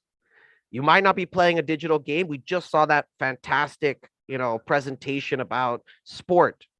Sports are games. And I want to get as many responses as possible, because I think it's important that we see just how many of us play games, whether it's a board game with family, whether it's Wordle on your phone, right? Everyone's playing Wordle right now, Scrabble, Solitaire, Ludo. It doesn't have to be a digital game. But I think it's important that we see that as a species, as a society, we have been playing games since the beginning. And it's truly something, right, that resonates with us at a very primal level. Kumi just talked about play, right? About making something. Why do we shy away from the word of play? My wife is an early years educator, and her Instagram handle is making play happen, right? That's all that she's about, is about how do you engage your young one in sort of that play aspect. So it's not that they're sitting down and studying, it's they're playing and they're learning, right? Yeah, so many fantastic. Ludo, Kahoot, chess, solitaire, Uno, so many different games here, right? Excellent. And the reason why I did this, right, is because I wanted to just sort of look at some of the examples in the chat and sort of make some of these connections, because it's going to tie into the acronym and sort of the second half of this presentation. So really, I believe that our digital pedagogy should recognize and draw upon the things that games do best and use this to enhance our teaching. And this pandemic has been a fantastic opportunity for me as a teacher to really refine that. And so some of the examples I'll share will be things that I've done with my students in the classes that I actually teach. And so when I say the gains of gamification, I've identified sort of these 5 buckets that I believe that we can say that games do really well. And I'll explain each of these in detail. So the first one is growth, right? The second one is adversity, which you can also consider adversity or challenge. The third one is that instant feedback. The fourth one is narrative. And the fifth one is social, right? Not every game is going to have all of these, but I think by and large, most of us will say that there is definitely some aspect of each of these in all of our favorite games that we enjoy. So what does this mean, right? So when we think about growth, the question that I would pose to all of you is, how are you providing your students with a pathway towards improvement? And I think this is something that a lot of teachers struggle with when they're planning their lessons, their units, and trying to work with students. Do students have that clear pathway towards improvement? Because games are so successful in that they allow you to measure and assess your growth the more you play. Right? You can just, if you're playing a digital game, for example, you might have very direct assessment of growth, right? Your strength, your levels, your skills. More indirectly, it might be knowledge and experience that as you play more, you're able to demonstrate your sort of mastery of those. I'm sure we have many chess lovers here, right? Chess, great example. Been playing chess. Chess is a game that's been around since forever. And it sort of created that system called the ELO system or ranking system. And so if you are someone who plays chess, you have a very clear understanding of where I am, where I want to be, right? I can set goals for myself. I can say, this is the rating that I want to hit. I can match and I can play with people. I quickly know how strong of a competitor they are based on their rating, right? So it allows you to really say, I have improved in my chess playing. And do we have that in all of our courses and our classes, right? If you're saying that, the only way we measure growth is by our end of term exam, what if that student doesn't have a great day? What if there's something else that's going on? Is that your only metric for measuring growth? Is that the most effective? The second point there is adversity, right? So when we're thinking about adversity, we're thinking about challenge.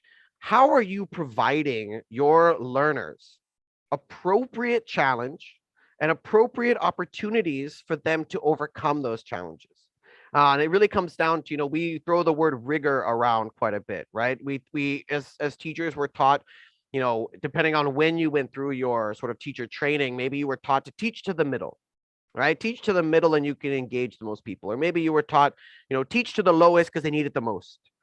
But nowadays we're seeing instead that the philosophy is teach to the highest. Teach to the highest and provide the most challenge with scaffolding, right? So you have as much scaffolding as possible to really reach those lower learners. But by providing the most challenge, you will be very surprised at who rises to that challenge. And that's something that games do incredibly well. They provide you with the challenge that is appropriate, flexible, scalable, right? And really the idea is that you want your learners or gamers or athletes to enter into that flow state, right? And if you're at all familiar with the flow state, it's the idea that when your skill level that you have in an area or in something you're doing and the difficulty of what you're doing, they meet somewhere perfect and you just enter into that flow state. I'm sure we've all experienced it in some way and nothing else matters. And it's something you'll see so often in game players, people who are playing games, they'll enter into that flow state. How often are we seeing that flow state in the faces of our learners? right? If it's too difficult, there's not enough scaffolding, then they're going to feel that anxiety. And if it's too easy, I'm just going to disengage and I'm not going to even pay attention. I'm bored and you've lost me. This, I wanted to share just this example here. This was something that was created as a 3D model that was created by an 8th grade student of mine. She built this entire thing from nothing, textured it, rendered it out, and previously had no 3D modeling experience. And I think it's so valuable because no one normally would have thought to put the software and tools that I put into the hands of this young girl, because they would have said, no, those are professional tools. Those are professional applications. That's something that you would maybe do in a university level. It's not something you would do with a middle school student. And so I push back and I say, you would be surprised at what they are capable of. And I think this really came to me when I was working with primary age students, 5th standard and below. I was like giving them access to platforms, applications, and tools, and they just were continually surprising me. And that's when I realized that the limitations that we set, we say, oh no, this is only for this age group. What is age, right? If they have a desire, if they have a passion, and then they have an interest, she clearly entered into that flow state and was able to create this by herself. And so I think it's remarkable to see what we can achieve when we try to teach to the highest and build those challenges. The third one here is instant feedback, and it's something that we struggle with as educators all the time. How are you providing meaningful and timely feedback to your learners? Games, especially digital games, are excellent at providing feedback. And it's probably part of the reason why if you give a digital game to a young child, they're so engaged, and you might find yourself asking, why are they so connected? Why don't they want to get off? Why are they enjoying it so much? And it's because every single action that they take, they are receiving multiple forms of feedback, whether it's visual, auditory, or even in many cases, haptic or physical feedback. And when you instead look at what we do with our students, they turn in an assignment. How long is it taking for them to receive feedback on that? How are they receiving that feedback? If they're waiting for so long to receive that feedback, and if it's only arriving in a single format, is that really engaging them, and is that providing them with the sort of supports they need to continue to grow? And this is just an example, right? So it's something that I am trying intentionally with small children. It's more difficult. I know it's hard to get in to give that feedback, but in our, in my learning management system, really trying to make sure that I'm putting in frequent check-ins and feedback and letting students know. And again, most of what I do with feedback will be verbal. We'll be walking around the classroom, we'll be looking over a shoulder, a hand, telling them, oh, I noticed what you did there. That's really fantastic. Keep it up. Can you show me how you did that? Or could you share that with somebody else? So making sure that we provide multiple avenues for that feedback. And also, the feedback doesn't have to come from me as the teacher. It can come from their peers, from their parents. I'm always encouraging them to share, also even with an authentic audience. The next one I want to talk about, and I know I'm moving through this very, very quickly, just for the sake of time, is narrative. How are we framing and explaining the why behind our learning targets? Games give you a very clear reason as to why you're doing what you are doing. We all know our objective, right? If you've ever played any of the Mario series, right? The goal is you are Mario. The princess has been captured. You need to rescue her. You know why you're doing it, right? And I think it's important that you understand, that learners understand, why am I learning this? They might ask you why, in which case you should definitely provide an answer, but many of those students will not ask why. And instead they will simply disengage. Why am I learning this math? Why am I learning this particular aspect of mathematics? What is the rationale? So really, when we're thinking about providing, this is another tool that I use in my classroom, which allows you to do either live, a real-time discussion, sort of Socratic discussions, or you can flip it and have it be digital. But really, identifying these are the learning goals. This is why we are learning this. In this unit, we were trying to understand human-centric design and design for people, actually developing solutions. So I really wanted them to understand the why of the rationale. This is why we are learning this. and then give them opportunities where they can reflect and see, oh, yes, it makes sense now. I understand this is logical that we learned this. Finally, arriving at the last one here is social. And I think, again, we, through the pandemic, most likely those of us that were trying to teach virtually, we struggled with this quite a lot, with telling people to turn on their webcams, to talk and to connect with one another. And I think it's important because we have to be thinking about how are you creating opportunities for your learners to connect with one another or with an authentic audience. And that audience might not be students. It might not even be students in the same city, country. It could be anyone in the world. And I think it's important because, anecdotally, if it wasn't for games and digital games that I played, I would have had very little contact with friends during the pandemic, especially early on. Instead, it became something where I was going online. I was connecting with my brother, my very close friends. We were all playing games together. And so I saw my social aspect of my life was far healthier than my wife's, who is a very physical, face-to-face, going out, running errands, meeting friends. And suddenly my social life became so much more healthy. And I think it's very important that we are looking for ways to connect people digitally. And games really offer that opportunity at shared experiences as we embark on journeys together.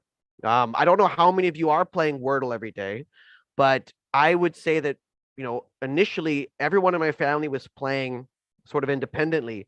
And now we started a WhatsApp group. And now all of us share our Wordles on WhatsApp, right? Putting those in the chat. Oh, I did this well today. Oh, wow, you got it in 3. Oh, you got it in 2. Oh, and at the end, when everybody shared, then we had that discussion about, oh, the actual word itself, right? Keeping it spoiler free. But I think that is really, it's that shared experience that we all went through trying to solve the same puzzle. And it's such a simple game. And this is just an example, like during the beginning of the pandemic, I was doing a unit on film, and suddenly I could not give students access to each other, to equipment.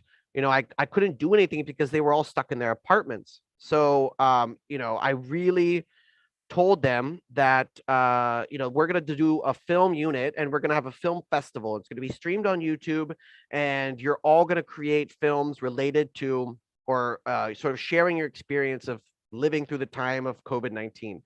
And you're limited in what you can use, but they were so creative in how they were able to bring in their family members as actors and develop these short films. And then we aired it online, and we allowed anyone who wanted to come and watch it. So I think that sort of authentic audience, they were so proud to be able to share that. So just to summarize, I know I've said a lot. And then again, this presentation will be shared. The recording I see is happening, but I really want us, as we're approaching and trying to develop our units, whether it's units of inquiry or units of study, our pedagogy, digital or otherwise, is really thinking about how are we learning from games and understanding what engages everyone universally and bringing that into our classrooms. I love this video, and I wanted to share this. It's a video created by Robbie Cooper, and he went around the world and he recorded young people playing video games. And I think it's just beautiful because I love showing this to people and asking them normally, what do you think they're doing? I've told you what they're doing, but I think it's important to reflect and think, when was the last time you were on a Zoom call with someone and you saw them that engaged with the content, right? And I think it's invaluable for us to be thinking about engagement is important, absolutely. And so we need to try to engage our learners, and maybe we'll see more faces like this at some point. And in closing here, this quote by Carl Jung, he talks about, one of the most difficult tasks that anyone can perform is the invention of good games. And I would change this a little bit and leave this as sort of a takeaway. And it's really a challenge to you. And that challenge is, it is very difficult to integrate gamification into your teaching and effectively use the things that I shared today.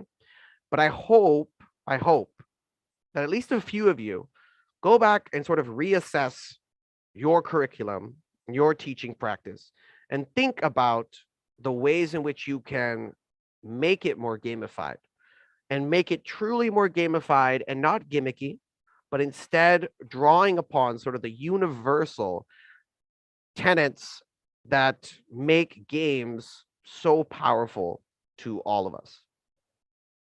And on that note, thank you so much. And I'll hand it back over to you, Deepa. Thank you, Alex.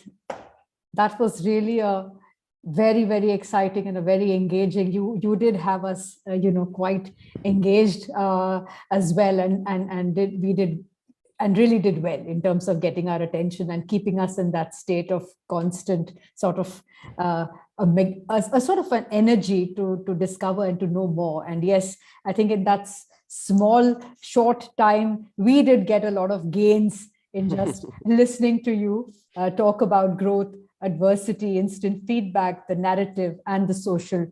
And it's very interesting. I'm there are a lot of people who I think want to listen to this and watch this, go through this presentation, and I'm sure look at the reference paper that you mentioned as well. There's one specific question from Rashmi I'm going to ask you. Are virtual social connections through gaming sufficient for all-round growth? So maybe you want to take that one. So the question is whether they're sufficient, meaning like that's the only social interaction. Is that enough, basically? I think that's what Rashmi is asking. Yeah. But So I would say that, obviously with digital social interactions, there's, we could go into a whole hour-long presentation about digital safety. And from a parent perspective, do I want my child connecting with strangers online? That sort of thing. But again, drawing upon, me and my experience anecdotally, and it wasn't just me, it was a lot of people that I knew during the pandemic. The people that had that digital connection, mainly through games, were significantly happier. I was doing fine. The first year, especially the pandemic, I had no problems. I was connecting with my brothers, my best friends online every single night, and talking to them for hours and doing something with them. So that shared experience was so powerful. People who were relying on the in-face, physical contact, they were struggling. And so I think it's always going to be a balance. But I think that, many of us have learned to rely to see the value in digital social interactions, Absolutely. Birthday Zooms, people who don't normally do that sort of thing. You'll see, grandparents connecting with their old friends that they haven't seen in 30 years on Zoom. So I think we've all sort of learned to appreciate that. I don't think it ever replaces it, but Yes. I've been engaging in that sort of, that I met some people online when I was a teenager through video games that I went on to see later in life, 20 years later. And so I think it's definitely a powerful mechanism. I think as the technology evolves, especially as we get into the more emerging tech like virtual reality, then we actually are able to be even more connected with each other despite the distance. Yeah, great. I think it's always about a balance. Donna is asking, would you say all games have gains, or are there any that we should avoid? So Donna, are you alluding to violence and... I like to use, I'll share, I'm sure many of you might have used it before, but one of my sort of the ones that I share often with parents when they come to me with questions like that, is I'll put it in the chat, just commonsensemedia.org. And as a parent, you can go there and you can select the age of your children, and you can see ratings. You can have an idea of, how valuable, what is the learning potential for these games, and essentially sort of use that as a way to control or to monitor or to at least be thinking about what games you want your children to be playing. I always challenge parents and say, you want your children to be creative. You want them to be ideally creating, so once you have an understanding of games, then that's where you can actually start making your own. And also, looking at something like competitive video game playing, the games that are played competitively might not be, it might be a shooting game, for example, that you might not think is great for your child. But I run our esports club at the American School of Bombay as well. So while we might play some games there that obviously parents have signed off on it and said it's okay for my child to play, but from an outsider's perspective, you might say that's kind of a violent game. But we don't play that for the violence. We play that for the social, the teamwork, the collaboration. We have tournaments. We have people from all over India competing with our students. And so that builds so many other skills that are valuable, right? Thank you. So Akansha is asking, Are there any free gamification sites for skill building for underprivileged children? I think there's a couple of questions around this whole thing of accessibility, elite versus something which is more, universal in a sense, more accessible, that we can share with this audience, Alex? I would have to think about that a little bit because, like I said, in 2012, when I first came to India, I was doing a lot of work here. It was like there were so many of these websites popping up that were gamified solutions, right? But more recently, I haven't looked into those as much because I've been instead trying to figure out ways that we can improve sort of our pedagogy as opposed to just using a website or a platform to teach those skills. Instead, it's how are we teaching those, right? Doing the job of the teacher. But I would have to look at it. Maybe I can send something as a follow-up with some recommendations. Yeah. So Akansha, maybe there are, accessible tools for language learning, for instance, and, it's about finding. And I think those are being developed actively as we speak, because I think even in the pandemic, everybody has sort of realized the need for a more digital equity in learning. So I think this is only a trend that's going to grow. Is our sense. And yes, Urja is also saying, can we go beyond the elite spaces and have, so I think absolutely. Roma is asking, how can a normal teacher, Roma, I like the word normal. I mean, it works, word always brings a smile to my face, who is not so tech savvy can design games. So such a lovely question. So I think you want to just take that. So I oftentimes, I start when I'm doing game design. If I'm teaching game design, whether it's to students, parents, or even teachers, is I start completely offline. So that's really just how do we typically design a board game first and foremost. We sit around and I have like this really simple exercise again, which I could go into like another hour-long presentation, but it's basically I sit them down and I have them draw 2 dots. And I have them draw a line connecting those 2 dots. And they can draw the line however they want. We get a lot of straight lines, but we also get a lot of very creative curved, sort of all over the place lines. And I say, okay, so you have point A, you have point B, and this is the path that the player is going to take. So now, just like you would design, the game of life or Chutes and Ladders or any of those board games, even Monopoly, it's just a line that goes around and around. So we just say, now you're going to come up with the narrative, the story, the rationale. Why am I as the player moving from point A to point B? How do I move? What is the reasoning? What is the mechanism? And we build all of those in. And the kids, once they have that prototype, that rough draft, then they go on to, really making it more sophisticated, bringing in more manipulatives. If they need a dice, then they bring in the dice. They develop their own cards, whatever it might be. And then they end up creating their own board game, and then they play each other's. So I think that's always how I would begin a game design exercise. And so you can use that for almost any subject area, right? We heard Kumi talk about her love for Shakespeare, right? If you're having kids that are struggling with learning Shakespeare, bring the kids in and have them, design and develop a board game which teaches you about Shakespeare, right? So they come up with all of the content, whether it's a trivia game, right? Maybe it's question answer type thing. There could be any sort of mechanism for movement and for succeeding, but then that's something that students will play and they'll remember it so well, right? Awesome. We are at the close of the session, just 2 more minutes left. And I'm just going to read 2 more comments over here. Uja's important comment where she says there's a lot of potential to scale, especially in low resource settings where trained human resources, high quality teachers are hard to come by. I think that's a very important point. Thank you, Uja. And Kavita talks about her open educational resource, Tech Ed for Autism. Thank you very much for that, to build cognition and skill development. And I'm sure what is developed for one cohort would have fundamental principles that are applicable to all. So thank you very much. Yes, Alex, Bittu says, as primates, games are vital to our survival. And I wish I had a teacher like you when I was 12. I'm 74.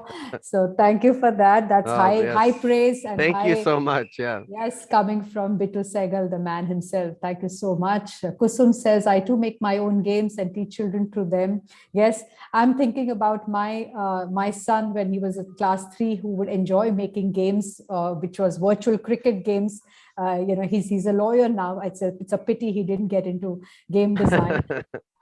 Well, that was, again, I got it. My background being in game design and development, a lot of my classmates went off to work for these companies to make, these AAA titled games. But I realized, I, like, B2 was saying, I wanted to connect with students who were like me, who didn't enjoy, sort of that traditional educational experience. And so I hope, my goal really is just, if I can reach just a few of those students and to, motivate and encourage them to stay focused and to continue learning and to have that love for learning, then I'll consider myself successful, and that will be it. So what a beautiful thing to say. So truly your empathy, your own experience to actually making yourself and your students lifelong learners. I mean, what a gift that is, to be able to give and to receive. Thank you, Alex Johnson, for that extremely interesting talk that left us really yearning for more. As a true gamer, I know you're never done for the day. And so we sort of close this session with this sense that tomorrow is another day, and tomorrow is when we go back to our laptops and continuing on the game, isn't it? Well, thank you so much. And again, if anyone needs to reach out to me, I'm sure my contact details. Thank you, Alex, and thank you, Deepa. Alex, I had such a bias against games and gamification. I never thought it could be used for SEL. And the fact that you use it for social and emotional and ethical learning, I would never imagine that. And as you rightly said, we limit children with our own limited thinking. So let's get out of that. And today, what a feast we've had. We've had education through nature, not nature as separate. Education through the arts, education through sports, and education using gamification. So thank you all. And it's just been absolutely blissful. Thank you very much. Thank you so much. And please stay associated with us, Alex. Oh, absolutely. I promise to be more available once paternity leave. My paternity leave's almost over. So I go back to the real world. Yeah, absolutely. Thank you all so much. Thank you. Thank you, Kumi. Thank you, Donna. Thank you to all the audience. It was just wonderful. All the speakers who've stayed back, all the chairpersons who've stayed back. Thank you.